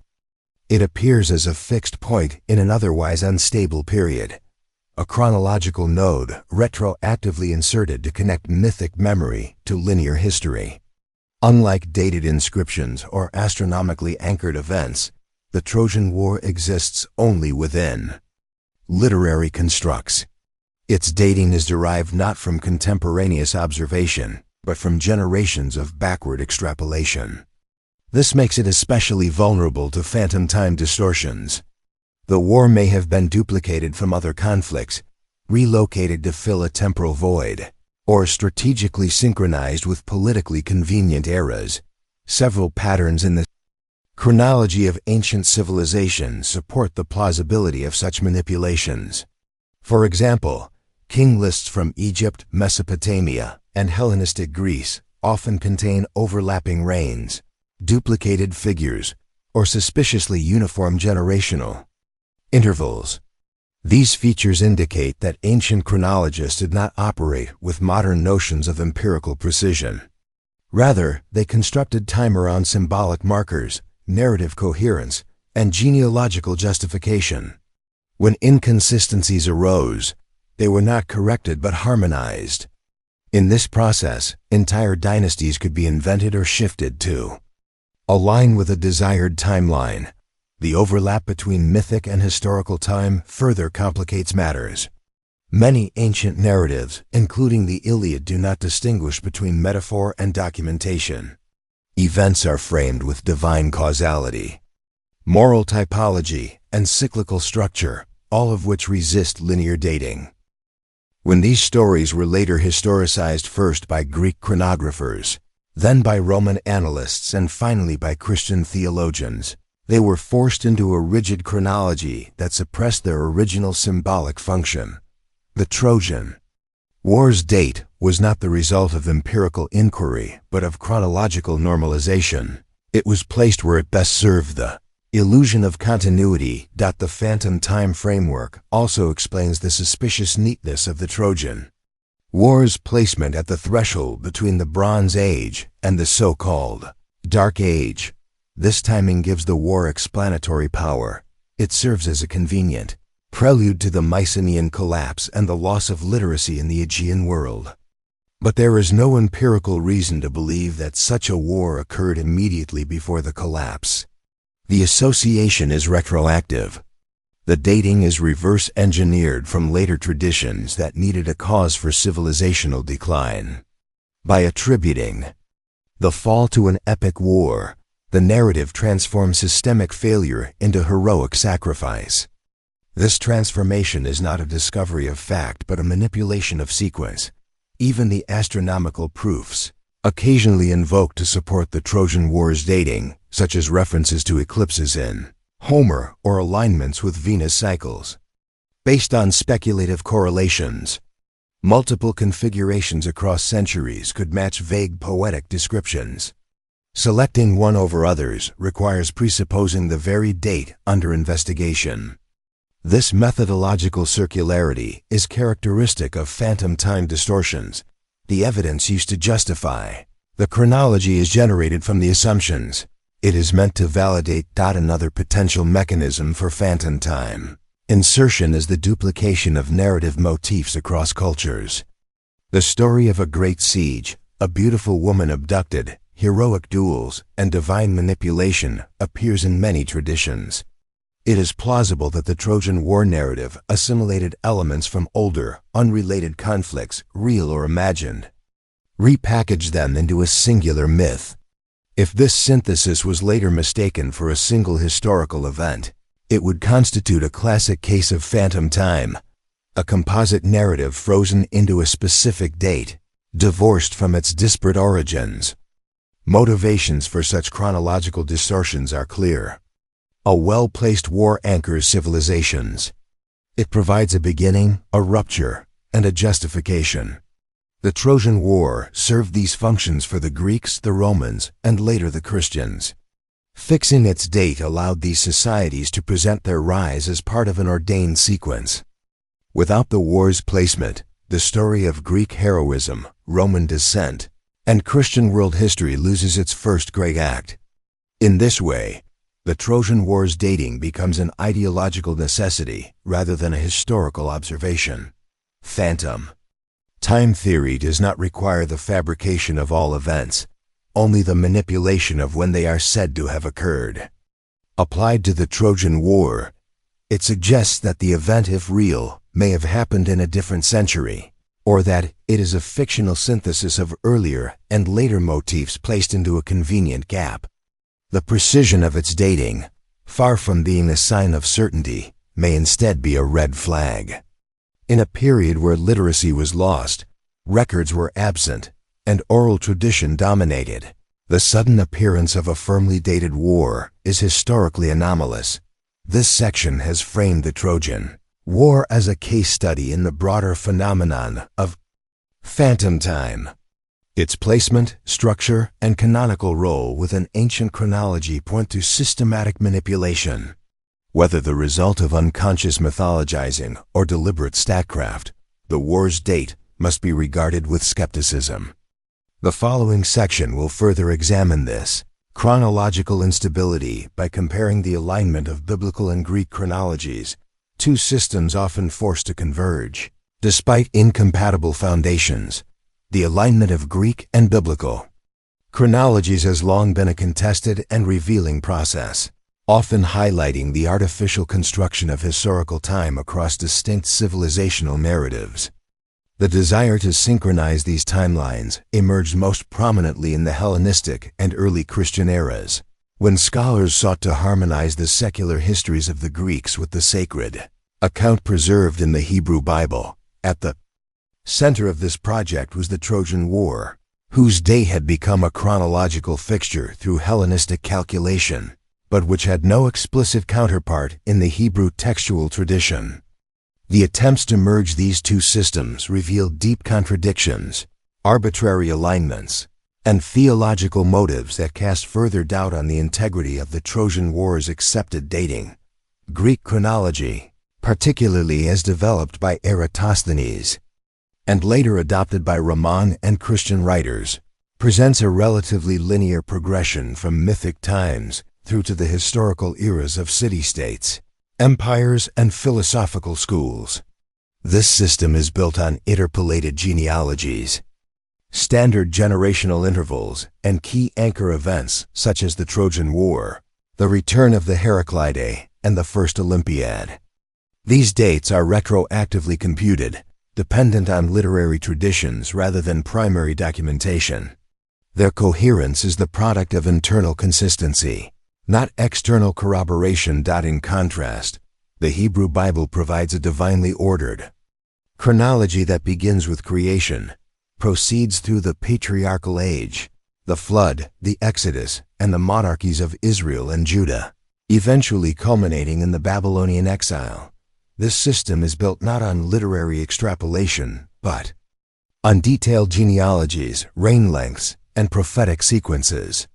However, the internal consistency of this chronology does not mean it can be easily synchronized with external sources. Its purpose is theological, not historiographical, and its milestones are measured according to covenantal relationships, not secular timekeeping. The first major efforts to harmonize Greek and biblical timelines came from Hellenistic Jewish scholars such as Demetrius the chronographer and Eupolemus, who attempted to place biblical events in relation to known Greek epochs. Their work was later incorporated into Christian chronographers like Julius Africanus and Eusebius, who faced the challenge of merging two fundamentally different conceptions of time. Central to this effort was finding equivalences, identifying which Greek events corresponded with biblical ones.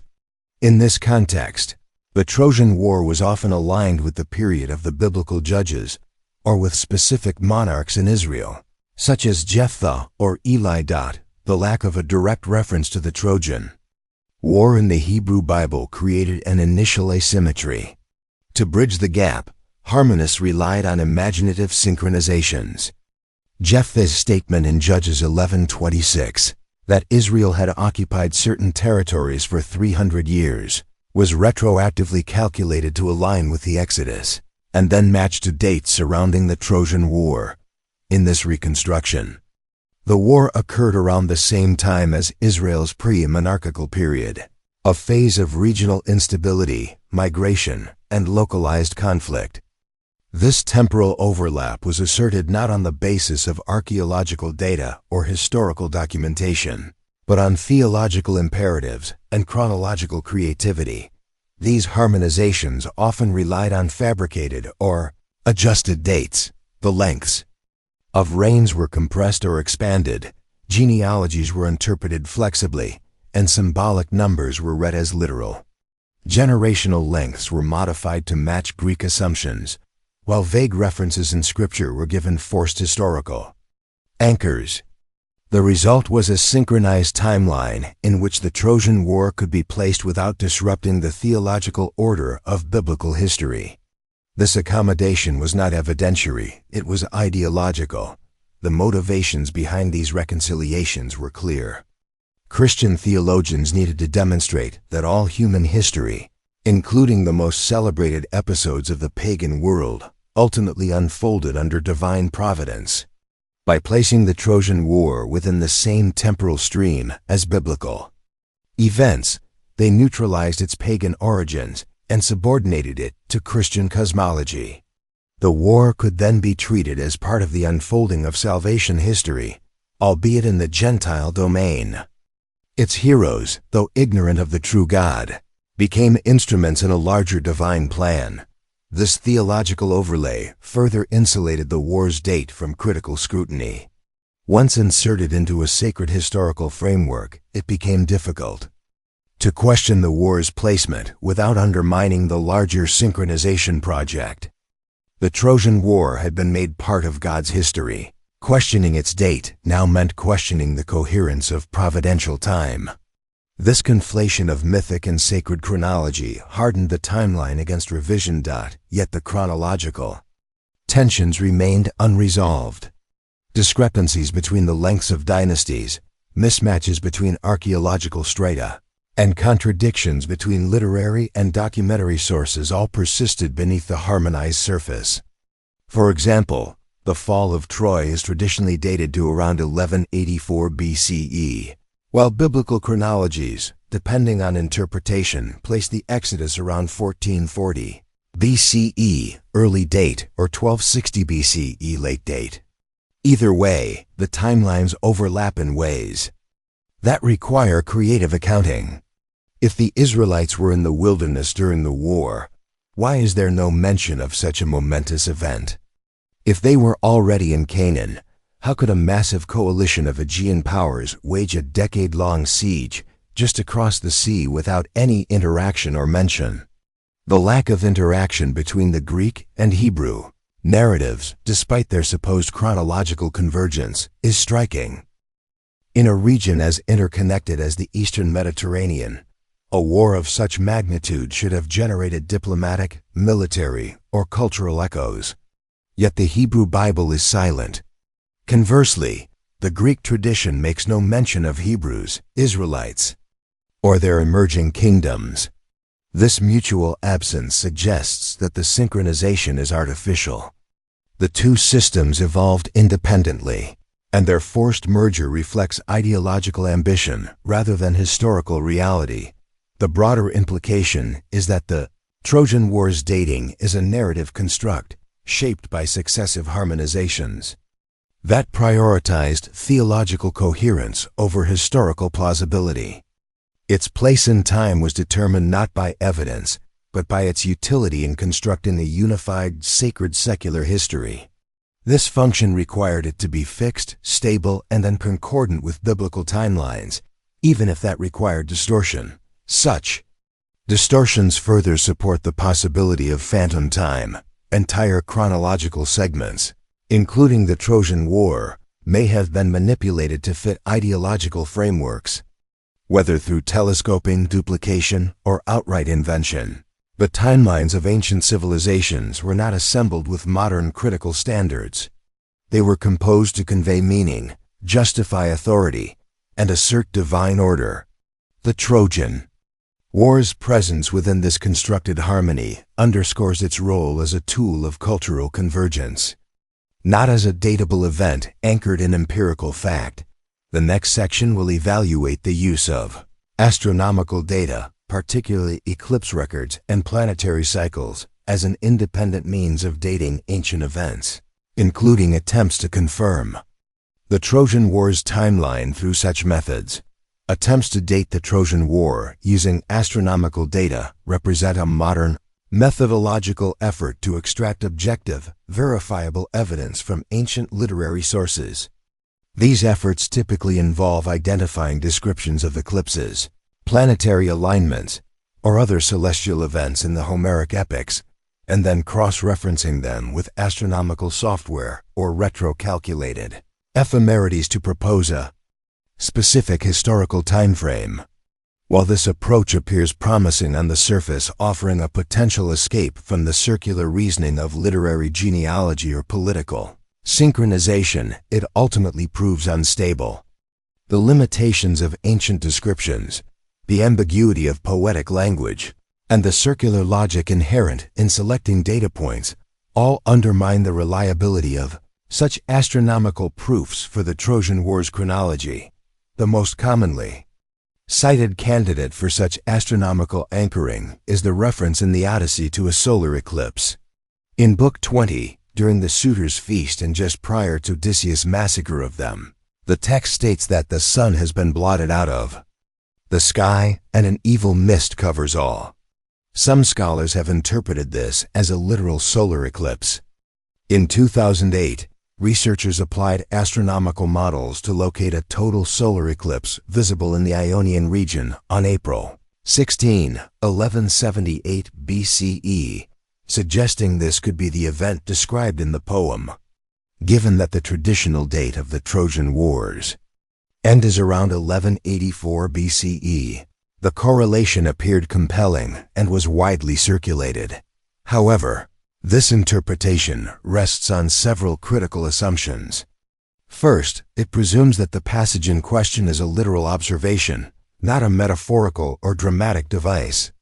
Ancient epic poetry is replete with cosmic imagery, references to stars falling, darkness at noon, divine storms, often used for symbolic or emotional effect rather than as records of real phenomena.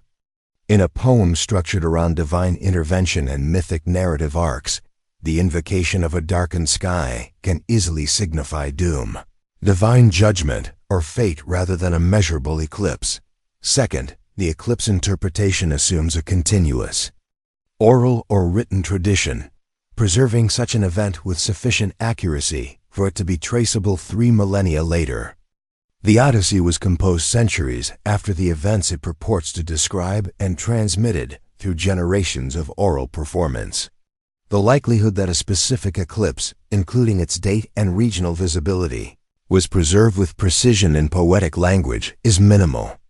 More likely, if the event was based on a memory of a real eclipse, its details would have been generalized, mythologized, or adapted to fit the dramatic needs of the narrative. Third, the method involves selective data matching. The sky, particularly in the eastern Mediterranean, experiences numerous eclipses, lunar cycles, and planetary alignments each century. Given enough flexibility in interpreting the text and a large enough database of astronomical events, it is statistically probable that a vaguely described phenomenon in a poem can be retrofitted to one or more historical celestial events. This introduces confirmation bias. Scholars are predisposed to favor the match that aligns with the accepted date, reinforcing rather than questioning the traditional chronology. Beyond the Odyssey, some researchers have attempted to use planetary cycles, particularly those involving Venus or Mars, to date scenes from the Iliad. These attempts often draw on the ancient Babylonian practice of using Venus cycles to mark calendars, suggesting that if such knowledge was preserved in Greek memory, it could provide a chronological clue. But this approach imports Mesopotamian chronometric precision into Greek poetic culture without justification. There is no evidence that early Greek bards constructed their epics with astronomical reference points in mind. The poems do not function as calendars. They function as moral and mythic dramatizations. The Venus tablet of Ammisaduqa, often cited in broader chronological debates, highlights these problems. Found in Mesopotamia and dating to the Old Babylonian period, this tablet records the heliacal risings and settings of Venus over a 21-year period. While invaluable for establishing Near Eastern chronology, its application to Greek history is indirect and speculative. Some scholars have tried to use the Venus data to realign Egyptian and Hittite chronologies, thereby affecting the dating of events like the Trojan War. But these realignments depend on accepting controversial synchronism, such as the identity of Ashiyawa with the Achaeans or Wilusa with Troy, none of which are universally agreed upon. As such, even when astronomical data is used to stabilize other timelines, the Trojan War remains a dependent variable, not a fixed anchor. Another avenue of inquiry involves lunar eclipses, particularly those used in later Greek historical writing. Thucydides, for example, references an eclipse during the Peloponnesian War, which modern astronomers have dated with reasonable confidence to August 27, 413 BCE. This success, however, stems from contemporaneous writing, clear contextual markers, and verifiable records. The Homeric epics lack these qualities. They are temporally detached from the events they describe, written in stylized and symbolic language, and embedded in oral tradition that resists exactitude. Moreover, even if one were to accept an eclipse in 1178 BCE as corresponding to a passage in the Odyssey, it does not follow that the war itself ended in 1184 BCE. The epics are not chronological records, but mythic cycles. Events from various times may be compressed, elongated, or reordered for narrative effect. The conflation of poetic time with historical time is a methodological fallacy. The eclipse may have inspired the poet, or it may reflect a symbolic pattern common in oral narratives, but it cannot securely anchor the Trojan War within a precise year. What emerges from this analysis is that astronomical data, while superficially compelling, does not provide the definitive chronological verification that it is often claimed to. Its application to the Trojan War relies on speculative readings, circular reasoning, and an unjustified conflation of poetic expression with historical observation. In the absence of corroborating documentary or archaeological evidence, astronomical models cannot serve as independent proof of the war's date. Indeed, the persistent effort to find such proof reveals a deeper discomfort with the uncertainty surrounding the war's chronology. The use of astronomy is an attempt to impose scientific legitimacy on a mythic narrative. It reflects a broader tendency in classical scholarship to seek empirical anchors for stories that were never intended to be historical records. In doing so, scholars risk mistaking precision for accuracy, generating exact dates that are more valid than the traditional myths they are meant to confirm. In the next section, we will explore the enigma of Linear B and Homer's conspicuous silence on this Mycenaean writing system, probing whether the omission suggests a temporal displacement in the construction of the epic tradition. The absence of Linear B in Homer's epics presents one of the most telling and often neglected clues in the investigation of the Trojan War's chronology. Linear B, a syllabic script used for administrative purposes in the Mycenaean palatial centers of the Late Bronze Age, was definitively linked to the earliest form of the Greek language when it was deciphered by Michael Ventris and John Chadwick. In the 1950s, its use spanned the period from roughly 1450 BC to the collapse of the Mycenaean system around 1200 BCE, a range that encompasses the traditionally accepted date of the Trojan War, if the Iliad and Odyssey were composed by or near contemporaries of the Mycenaean world, or if their traditions originated from that era with any degree of continuity. The complete absence of Linear B, or even references to writing at all, should be inexplicable. Instead, it strongly suggests that the Homeric corpus was composed in a later period that no longer remembered or had access to the material culture and institutional knowledge of the Mycenaean palatial system. Linear B was used in major Mycenaean centers such as Pylos, Mycenae, Knossos, and Thebes, and its corpus consists of thousands of clay tablets, primarily related to administrative records, lists of goods, labor, religious offerings, personnel, and inventories. The script was confined to palace scribes and used exclusively for bureaucratic purposes. There is no evidence it was employed for literature, poetry, or even monumental inscriptions. Nevertheless, its very existence signals a highly literate, bureaucratic elite operating at the time the Trojan War is supposed to have occurred. That Homer's epics, which claim to describe that period, contain not a single allusion to such writing, even indirectly, raises immediate chronological concerns. The Homeric world is described as pre-literate. In the Iliad and Odyssey, information is transmitted orally by heralds, bards, and personal memory. Communication between leaders is conducted face-to-face or via oral messengers. Writing appears only once ambiguously in the Iliad, Book 6, where a folded baneful sign or fatal message is delivered, often interpreted as a written letter. However, the reference is vague, metaphorical, and lacks any linguistic or technical description suggestive of a real writing system. There are no references to tablets, scribes, archives, or the institutional features associated with Linear B's known uses.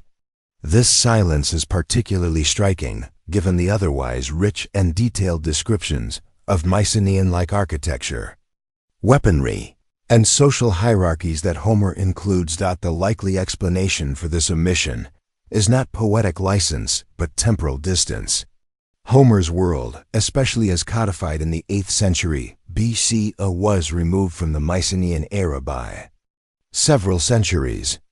During the intervening Dark Age, writing disappeared from the Greek world entirely. Linear B fell into disuse with the collapse of the palatial economies and left no apparent legacy among the populations that succeeded them. The new Greek alphabet, derived from the Phoenician script, did not appear until the late 9th or early 8th century BCE. This new system was radically different in structure and use, adapted for phonetic representation and suited to literature and public inscription. The introduction of this alphabet coincides with the period during which the Homeric poems were likely first transcribed. This convergence suggests that the oral tradition underlying the epics matured and evolved in a non-literate context. The composers and transmitters of the poems had no knowledge of Linear B or the record-keeping culture it represented. Their reconstruction of the past was not based on textual continuity, but on oral preservation, selective memory, and creative anachronism. The absence of any institutional record-keeping in the Iliad is not accidental. It reflects the realities of the time when the epics were composed and codified, not the time they claim to depict. Furthermore, the kinds of bureaucratic and economic structures visible in the Linear B tablets, centralized resource control, formal taxation, rigid labor hierarchies, are largely absent from Homeric society. Instead, the Iliad presents a world governed by personal honor, gift exchange, and ad hoc assemblies. The contrast between the record-driven palatial economy and the hero-centered values of Homeric society is not merely literary. It reflects the difference between two distinct historical epochs. By placing these divergent cultural systems within the same chronological framework, modern scholarship has overlooked the implications of the documentary silence. Some scholars have attempted to bridge this gap by arguing that the Homeric epics were composed by oral poets who had access to residual memories of Mycenaean society, transmitted faithfully over generations. This oral formulaic theory suggests that institutional memory can persist without writing. While this may be partially true for broad cultural motifs, it does not account for the systematic omission of writing systems or administrative structures that were so fundamental to the Mycenaean world. Oral transmission may preserve battle scenes, divine interventions, and heroic genealogies, but it is less likely to preserve the minutiae of bureaucratic procedures, particularly when those procedures are already lost in collective memory. Moreover, if Homeric tradition had genuinely originated in the Mycenaean period and survived intact, one would expect traces of Linear B vocabulary, references to scribal classes, or even relic concepts of documentation. None are present. The total absence cannot be accidental. It implies that the composers were unaware of such features, meaning that they inhabited a different civilizational context. This temporal disjunction undermines the idea that the epics are contemporary, or even near contemporary accounts of the Late Bronze Age. Instead, they are better understood as reconstructions of a lost past, filtered through centuries of non-literate cultural experience. This conclusion reinforces the suspicion that the Trojan War's dating is a projection rather than a memory. The war is situated in the Late Bronze Age, not because of continuous tradition or forensic corroboration, but because of later scholarly consensus. Yet the very markers of the Late Bronze Age writing systems, administrative infrastructure, interregional correspondence, are absent from the epic world. This discrepancy demands a re-evaluation of how the Trojan War was temporally located. If the Iliad and Odyssey show no knowledge of Mycenaean literacy, then they were likely composed in a different epoch, and their narrative cannot be used to date the events they describe. This disjunction invites a broader reconsideration of the methodology used to place the Trojan War in time. Reliance on literary tradition, combined with later chronological harmonization, has produced a date that is neither historically verified nor culturally consistent. The silence on Linear B is not a gap to be filled, it is a signal of discontinuity. It suggests that the war, as framed in the Homeric tradition, was reconstructed without access to the material realities of the Mycenaean world.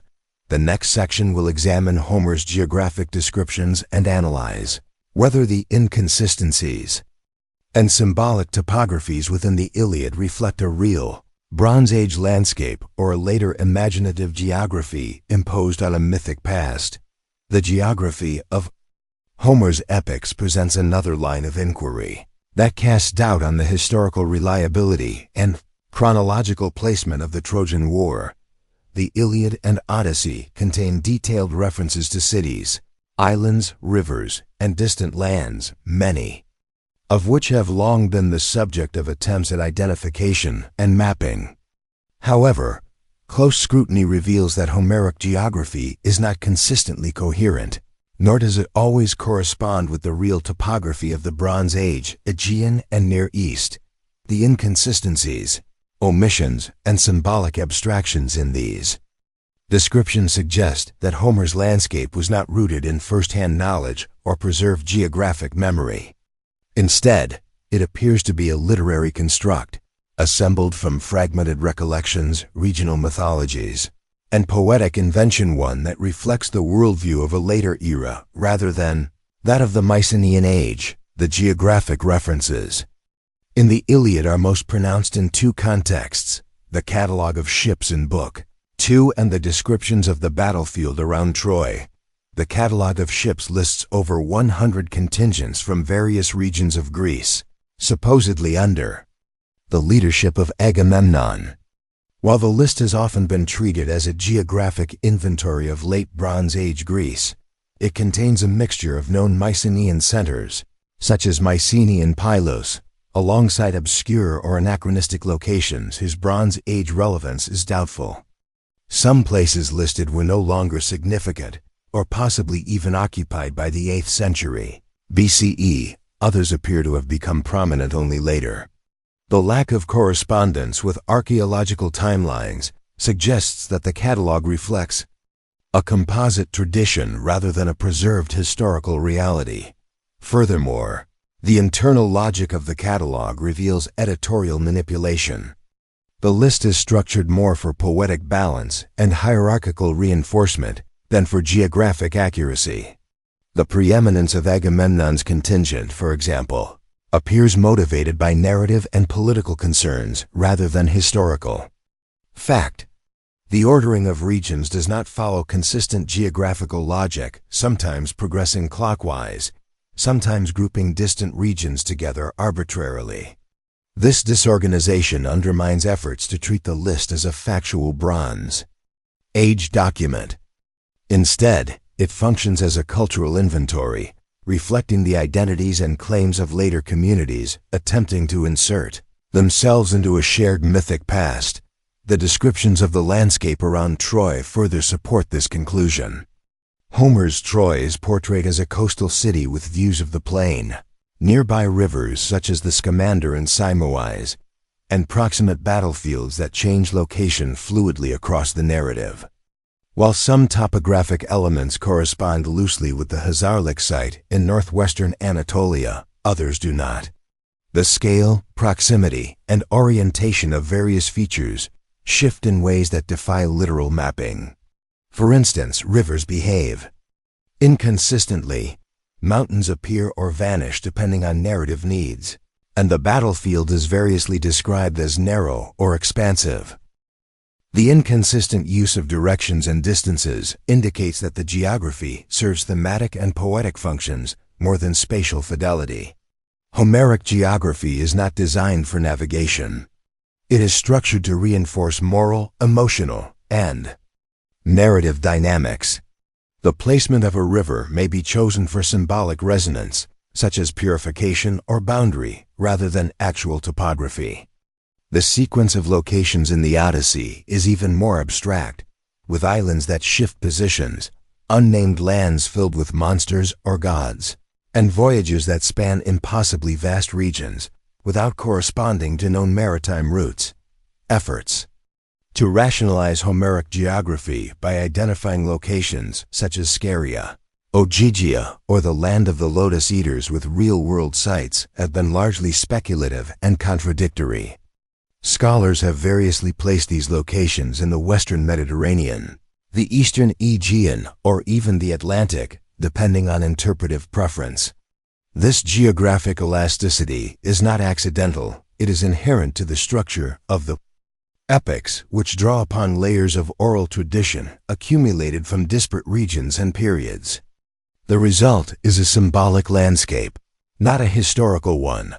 Another significant omission in Homer's geographic model is the absence of certain major Bronze Age powers. Hittite Anatolia, a dominant force in the Late Bronze Age and a likely interlocutor of any conflict involving Troy, is never explicitly mentioned. Egypt, a superpower of the era and deeply involved in Mediterranean diplomacy, appears only obliquely and mythically. The broader international system so richly documented in Near Eastern archives is absent from the epics. Instead, the Greek world appears isolated, with a narrative universe centered on personal honor, divine intervention, and heroic combat. The political complexity of the Bronze Age is erased in favor of a simplified moral geography. This dislocation further supports the argument that Homeric geography was assembled in a later period. Disconnected from the lived realities of the Late Bronze Age, the map it constructs reflects a mental landscape shaped by oral recombination and regional imagination. Communities that contributed to the oral tradition inserted their own locales into the narrative, creating a patchwork geography of belonging. The result is not a preserved record of ancient warfare, but a cultural artifact of collective memory making. Moreover, the absence of coherent seafaring knowledge in the Odyssey, despite its maritime setting, suggests a limited understanding of real nautical geography. Travel times are vague, routes are inconsistent, and weather conditions change according to dramatic necessity rather than meteorological plausibility. These features indicate that the voyages are not based on inherited navigational knowledge from Mycenaean mariners, but on a different genre of storytelling, one that prioritizes transformation, revelation, and moral testing over spatial realism. The disjunction between Homeric and Bronze Age geography is most likely the result of temporal rupture. With the collapse of the Mycenaean palatial system and the ensuing Dark Age, much geographic knowledge was lost. The epics, when they emerged centuries later, reconstructed the landscape from fragmented memory, oral myth, and contemporary projection. The locations were not remembered, they were reimagined. The Trojan War's supposed setting was not preserved. It was manufactured from the residue of displaced knowledge. This process of geographic reconstruction further undermines the traditional dating of the Trojan War. A narrative that cannot reliably locate its events in space is unlikely to preserve them accurately in time. The mythic geography of Homer mirrors its mythic temporality. Both are structured to support narrative cohesion, not empirical fidelity. The war's place on the map is as constructed as its place in the calendar. In the next section, the investigation will turn to the Anatolian records and the much-debated identification of Wilusa with Troy. This inquiry will assess whether the Hittite evidence supports or destabilizes the Greek chronology surrounding the Trojan War. The debate over the identification of Wilusa with Troy occupies a central position in the search for external corroboration of the Trojan War. Hittite records from the 13th century BCE mention a region or city called Wilusa, located in northwestern Anatolia, often alongside references to a political entity called Ahiawa, frequently interpreted as a Western power aligned with the Achaeans of Homeric tradition.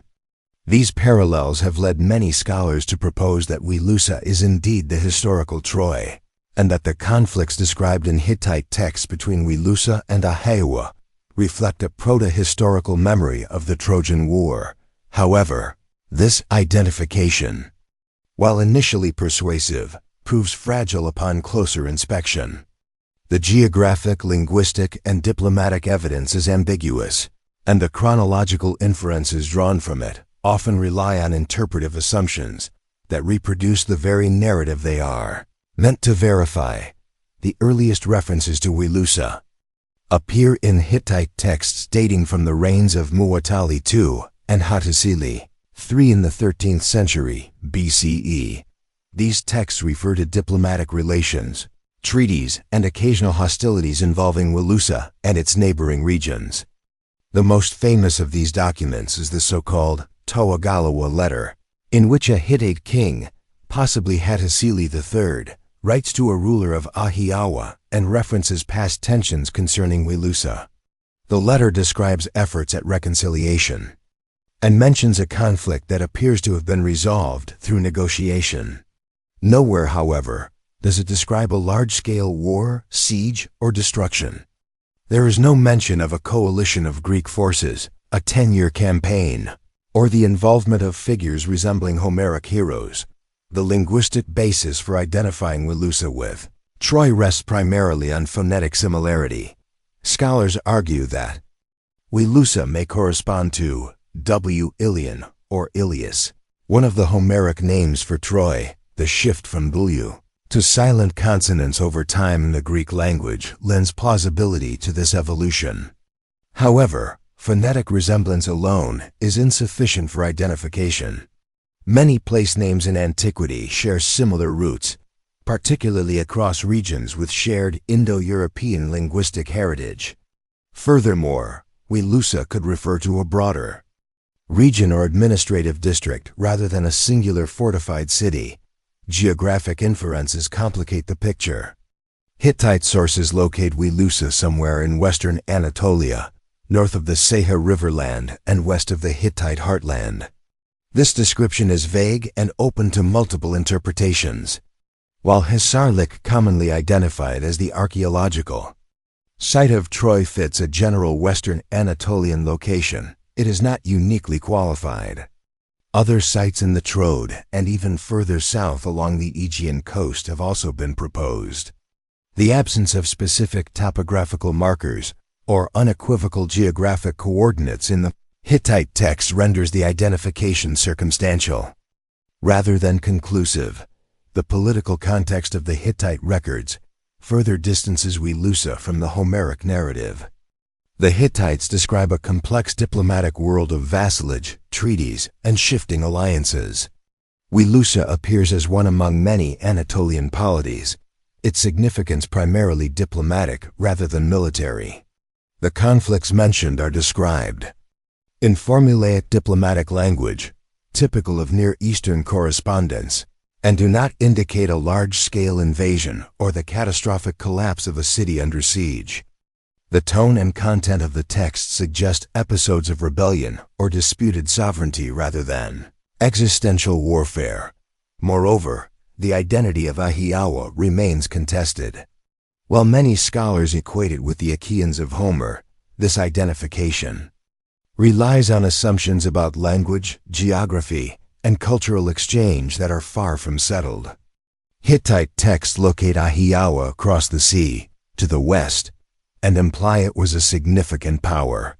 But the term may refer not to a singular Greek polity, but to a diffuse collection of Mycenaean states or even a single maritime dynasty. Its actual political and military reach is unknown.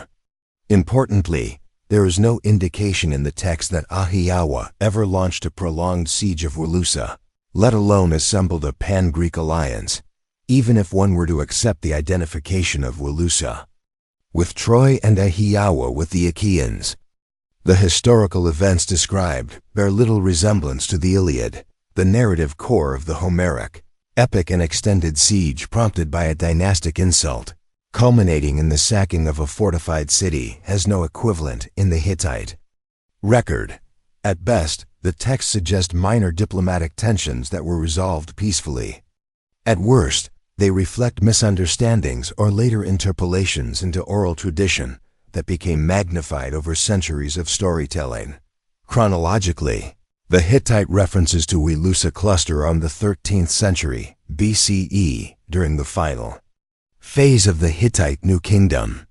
This period is contemporaneous with the traditional date of the Trojan War, ca. 1194 to 1184 BCE, which encouraged the temptation to correlate the two. However, as previously established, this date is not independently confirmed, but the product of literary tradition, genealogical modeling, and retrospective harmonization, using Hittite text to corroborate a date that was itself constructed from speculative sources introduces a circular logic. The texts are not independent confirmation. They are interpreted to support a predetermined timeline. Furthermore, the eventual destruction of Hazarlik's Troy via a layer, often associated with the end of the Trojan War, does not align clearly with the Hittite textual record. There is no mention in Hittite documents of the destruction of Wilusa, and the Hittite Empire itself collapsed shortly thereafter, around 1180 BC, if a catastrophic war occurred that involved both Mycenaean and Anatolian powers. It left no comprehensive record in the administrative corpus of the Hittite state, a state known for meticulous documentation. These gaps and inconsistencies suggest that the linkage of Wilusa and Troy, while compelling at a superficial level, is insufficient as chronological proof. It functions more as a hypothesis, an attempt to anchor Greek myth in Near Eastern documentation, than as evidence of a real war occurring at a specific time and place. The association is attractive because it offers a semblance of objectivity, yet its foundations remain inferential. Ultimately, the attempt to use Wilusa as an historical anchor for the Trojan War reflects the broader tendency to seek external validation for literary traditions. This impulse is understandable, especially given the lack of direct Mycenaean or Greek documentation from the period. However, it leads to over-interpretation of ambiguous data and an over-reliance on linguistic and geographic analogies that cannot bear the weight of historical certainty. Rather than confirming the war's existence or date, the Wilusa hypothesis demonstrates the lengths to which scholars will go to construct coherence out of fragments. In the next section, the investigation will shift from source-critical evaluation to interpretive function, asking how the Trojan War has operated as a political myth across civilizations, and whether its role as a legitimizing narrative has contributed to its chronological fixation. The Trojan War, regardless of its historicity, has served as a foundational political myth across successive civilizations. Its retellings have not simply endured through literary tradition, but have been strategically deployed by regimes, city-states, and empires as instruments of legitimacy, continuity, and cultural supremacy. From archaic Greece to Augustan Rome, from medieval Christian chronographers to Renaissance humanists, the Trojan narrative has repeatedly been situated in time, not because of empirical certainty, but because of political utility. The chronological fixation of the war is not a result of historical discovery, but of ideological necessity. Its date functions less as a point of record than as a tool of power. In its earliest uses, the Trojan War provided the Greek Peleus with a shared cultural narrative during the fragmentation of the post-Mycenaean world. As new city-states emerged in the 8th and 7th centuries BCE, each sought to assert its own prestige and link to an imagined past. The war became the mythic event around which claims of descent, territorial rights, and aristocratic lineage were organized. Heroes like Achilles, Ajax, Odysseus, and Agamemnon were adopted as progenitors, their supposed descendants founding cities, institutions, and noble houses. These genealogical assertions necessitated the placement of the war in a temporally distant but plausibly calculable past, allowing for the insertion of multiple generations between the mythic and the contemporary. This dynamic deepened with the rise of classical Athens, where Homeric myth, particularly the Trojan narrative, was adapted into civic ritual, drama, and public education. The war, situated in a distant heroic age, became a foil for present moral and political concerns. Its narrative structure, featuring a war fought by a league of Greek powers against a foreign city, was retroactively read as an allegory for unity, justice, or even imperialism. To serve these functions, the war had to be stable in time, ancient, but not too remote. Mythic, but still situated within the flow of history, the utility of the myth continued under Macedonian and Hellenistic regimes, where claims of heroic descent were standardized and institutionalized. Alexander the Great, for instance, visited Troy en route to his Persian campaigns and paid homage at the supposed tomb of Achilles. This act was not a private gesture, but a public statement, a symbolic appropriation of Homeric prestige to justify new conquests. The war became a legitimizing prototype for imperial expansion.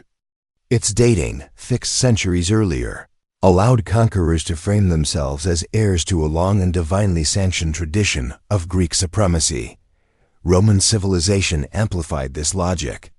By tracing its origin to Aeneas, a Trojan survivor, Rome inverted the narrative. The defeated Trojans became the founders of empire.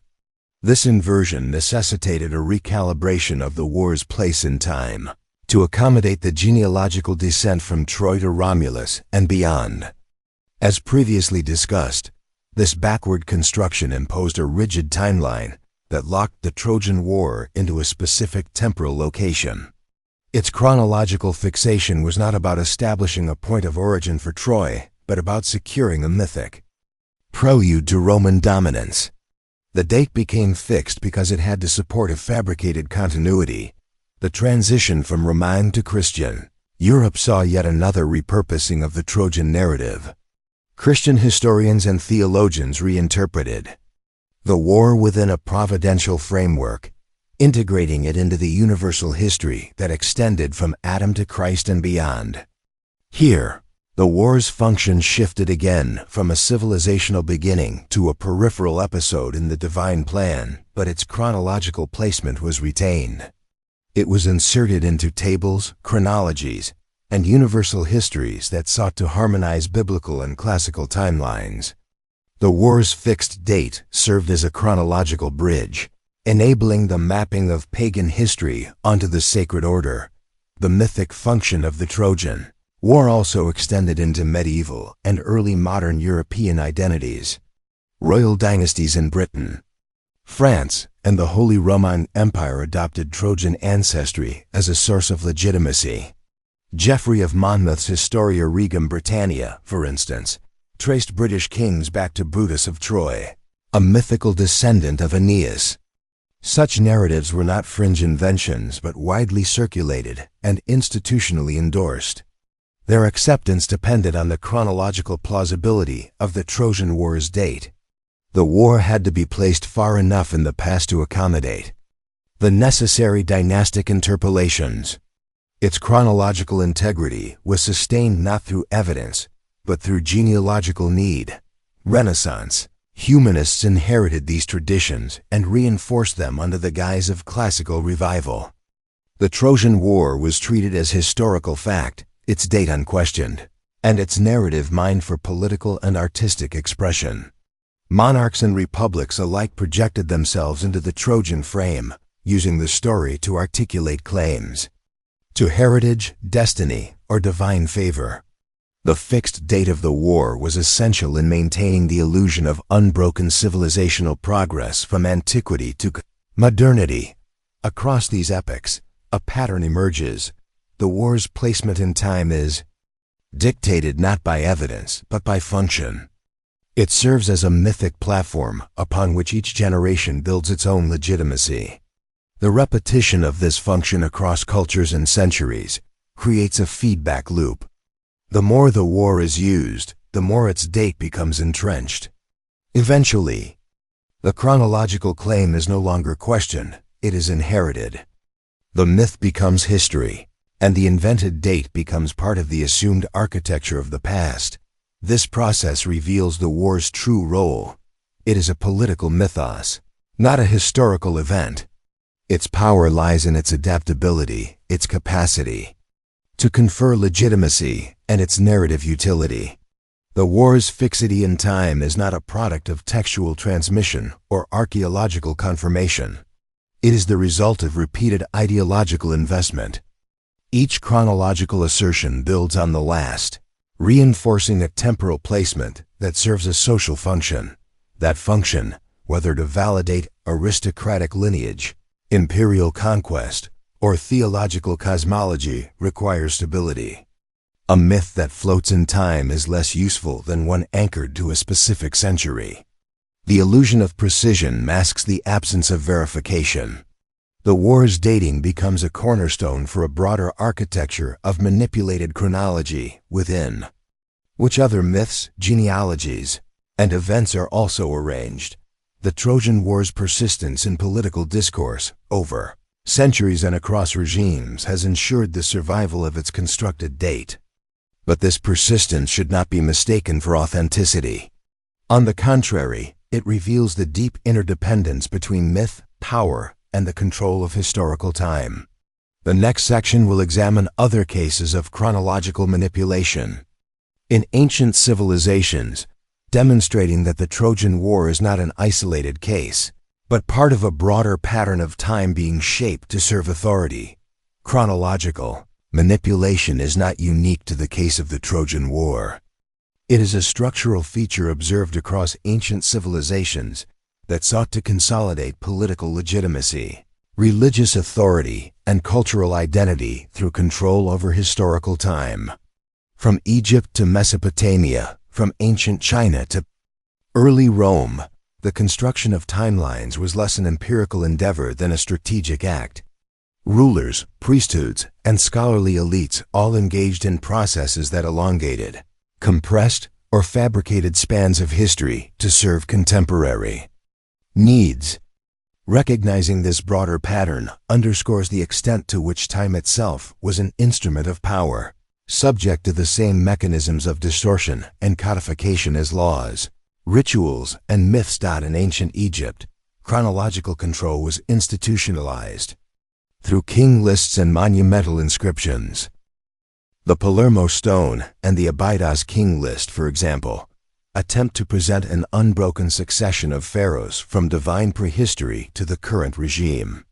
However, discrepancies between various lists, as well as inconsistencies with archaeological strata, suggest that the sequences were adjusted. Omitted rulers, particularly those considered illegitimate or associated with rival dynasties, were erased, while certain kings were inserted multiple times under different names or ceremonial titles. These alterations reflect an underlying principle. History had to affirm the continuity and sanctity of the reigning dynasty. If actual events did not fit this model, they were reshaped or suppressed. The Turin royal canon further illustrates this manipulation. A damaged papyrus listing hundreds of kings, it combines historical figures with mythical ones and applies reign lengths that stretch credulity. Some entries claim that certain kings ruled for over 1,000 years, an assertion that cannot be reconciled with biological or material reality. These inflated timelines served a cosmological purpose, linking human kingship with the divine order of creation. Time was not measured in fixed units, but imbued with theological symbolism. This approach enabled the pharaoh to present himself as the inheritor of an eternal lineage, even when regime changes, invasions, or collapses had interrupted continuity. Mesopotamia exhibits similar dynamics. The Sumerian king list, compiled in the early 2nd millennium BCE, purports to record the history of kingship from the beginning of civilization. Early rulers are attributed fantastical reigns, some exceeding 20,000 years, and the list is structured to present the transfer of kingship from city to city in a divinely guided pattern. Scholars widely agree that the list served as a political document rather than a historical record. Its purpose was to validate current political configurations by constructing a narrative of divine selection and continuity. In this context, chronology was shaped not by archival evidence but by ideological demands. Later Babylonian chronicles, while more restrained, also exhibit signs of editorial control. Events unfavorable to the reigning dynasty were omitted or reinterpreted, while predecessors were linked genealogically to gods or cultural heroes. The Enuma Elish, the Babylonian creation myth, is itself a temporal narrative that structures cosmic time through divine succession. Its integration into royal rituals reveals the intimate connection between temporal order and statecraft. The king's legitimacy depended on the ability to insert his reign into a coherent timeline that stretched back to mythic beginnings. Historical time was thus retroactively configured to affirm present authority. In ancient China, dynastic records were treated with similar flexibility. The Chinese historiographical tradition, exemplified by the Shiji, records of the Grand Historian, and the Bamboo Annals, often relied on a combination of oral tradition, ancestral records, and cosmological theory to construct timelines. These texts present long reigns, overlapping dynasties, and periodic interruptions that are often smoothed over in the narrative. The cyclical view of history in Chinese thought, where dynasties rise and fall according to the mandate of heaven, necessitated a chronology that reflected moral order rather than empirical accuracy. Events were not simply recorded.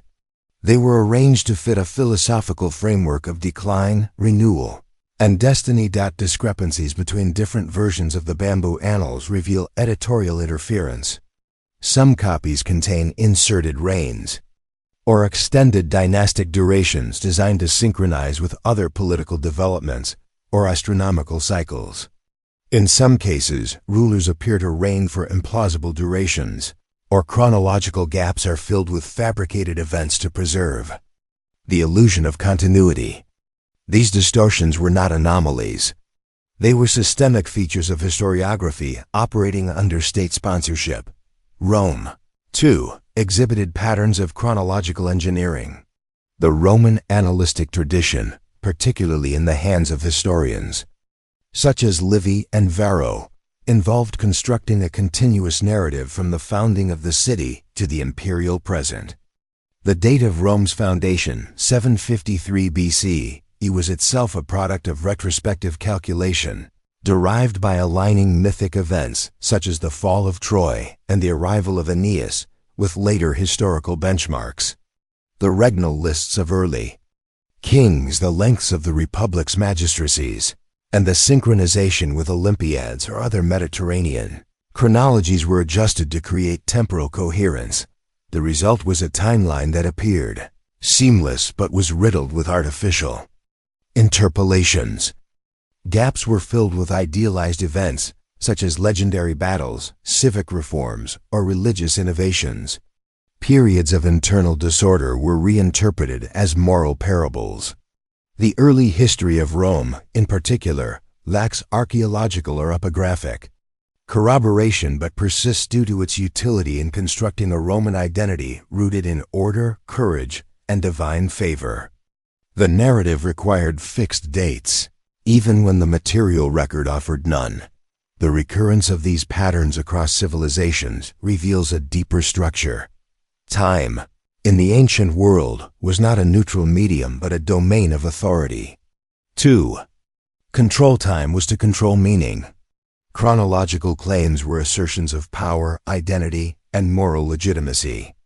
The past was constructed to validate the present, and when real events contradicted the desired narrative, the timeline was modified accordingly. In this context, the fixation of the Trojan War around 1184 BCE follows a broader logic of temporal engineering. Its placement served the needs of Greek, Roman, and Christian ideologues alike.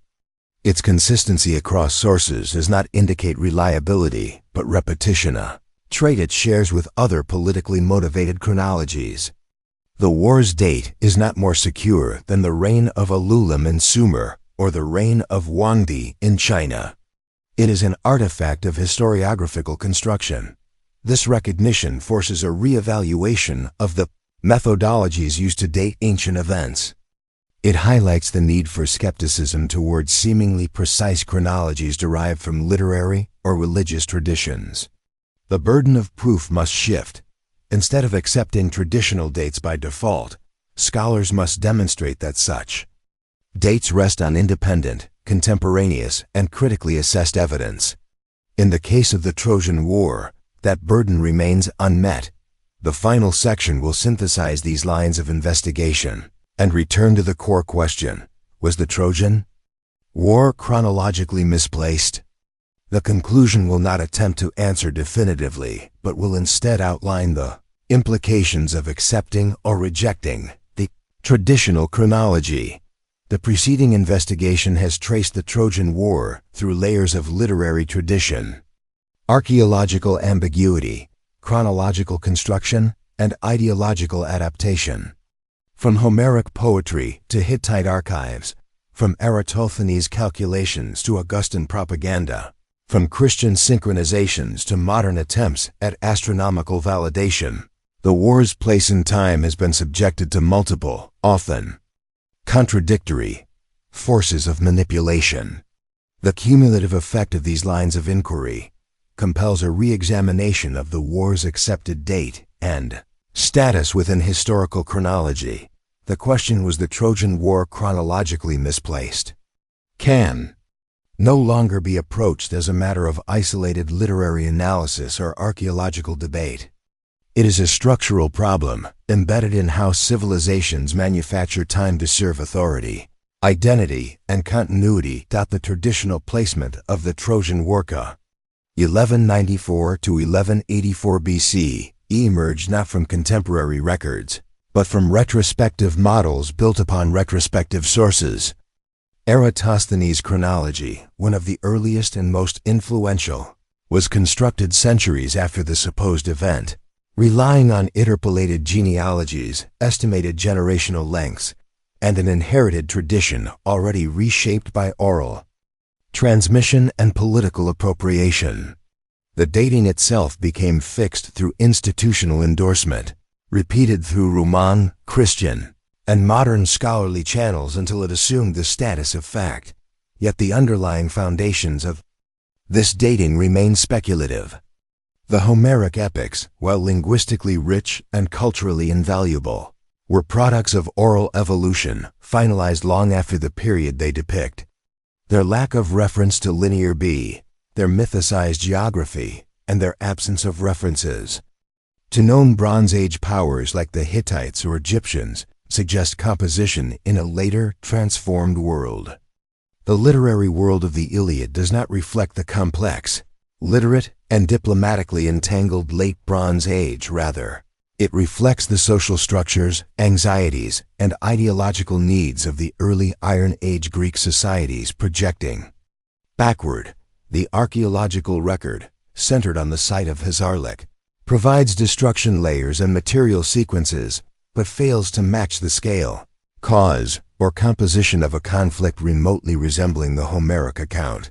The destruction of Troy may have been due to natural disaster. Troy may reflect a regional conflict of uncertain scope. Neither aligns convincingly with a coordinated, decade-long Panaegean siege involving major palace economies, nor does either leave behind the kind of commemorative aftermath that such a war would be expected to generate.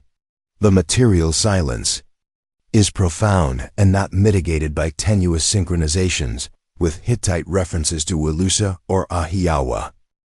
Attempts to affirm the traditional date through astronomical references, especially alleged eclipses or planetary alignments, founder on interpretive ambiguity and methodological circularity. Homeric poetry is not astronomy. Symbolic language and dramatic convention dominate, and no celestial description in the epics can be independently confirmed as an empirical observation. When combined with the absence of independent Greek documentary sources from the supposed period of the war, these efforts reveal more about the desire for verification than about the verifiability of the war's date. Overlaying this entire structure is the consistent and pervasive repurposing of the Trojan War across civilizations. Its utility has been evident in Greek claims to heroic ancestry, Roman assertions of Trojan lineage through Aeneas, Christian chronological harmonization with biblical events, and medieval and early modern genealogies of kings and empires. Each appropriation reinforced the war's status and anchored it to a fixed time, not because the date was known, but because it was needed. The war became a cornerstone myth, and myths that confer power are not permitted to drift in time. They are pinned in place, repeated, and protected. The Trojan War's date, therefore, is not merely suspect, it is structurally compromised. It reflects centuries of mythopoeic layering, geopolitical rationalization, and ecclesiastical timeline engineering. To accept the war's date as historical is to accept a concatenation of assumptions, interpolations, and ideological motivations as if they were convergent evidence. This convergence is illusory. However, recognizing this chronological construction does not require a categorical denial of the Trojan War's possible historicity. There may have been a conflict or multiple conflicts involving Mycenaean powers and cities along the western Anatolian coast. Such engagements could have inspired legends that evolved over centuries into the Homeric epics. But any attempt to locate that event, if it existed within the narrow bounds of 1194 to 1184 BCE, must be treated as speculative. The event, if real, may have occurred earlier, later, or not at all. The version we have is a retrospective fabrication, imposed on a historical void left by systemic collapse and oral RECOMPOSITION, that if the Trojan War is chronologically misplaced, the consequences extend beyond a single event. It calls into question the broader framework of late Bronze Age chronology, which often depends on interwoven genealogies, textual synchronizations, and retrofitted dates. It demands re-evaluation of how modern historians handle inherited chronologies from classical, biblical, and Near Eastern traditions. It encourages a methodological shift from passive acceptance to critical disentanglement. Moreover, it forces a philosophical recognition that historical time is not given but constructed, and that myths of the past, once institutionalized, acquire temporal authority independent of their factual origin. The Trojan War may be one of the most enduring examples of this process, a myth with a date, a fiction with a timestamp, a cultural narrative that has colonized historical memory. To move forward, historical analysis must remain open to the possibility that much of what has been accepted as anchored may, in fact, be adrift. The war that launched 1,000 ships may never have occurred as described, or when described, but it certainly shaped how civilizations told time, remembered the past, and justified the present. In questioning its date, we do not erase its impact. We expose the architecture of its endurance. Was the Trojan War chronologically misplaced? The evidence does not confirm the traditional date. It exposes the processes that fixed it. The answer, therefore, lies not in verifying the war, but in understanding why it was dated and how that act of dating served the needs of power across 3 millennia.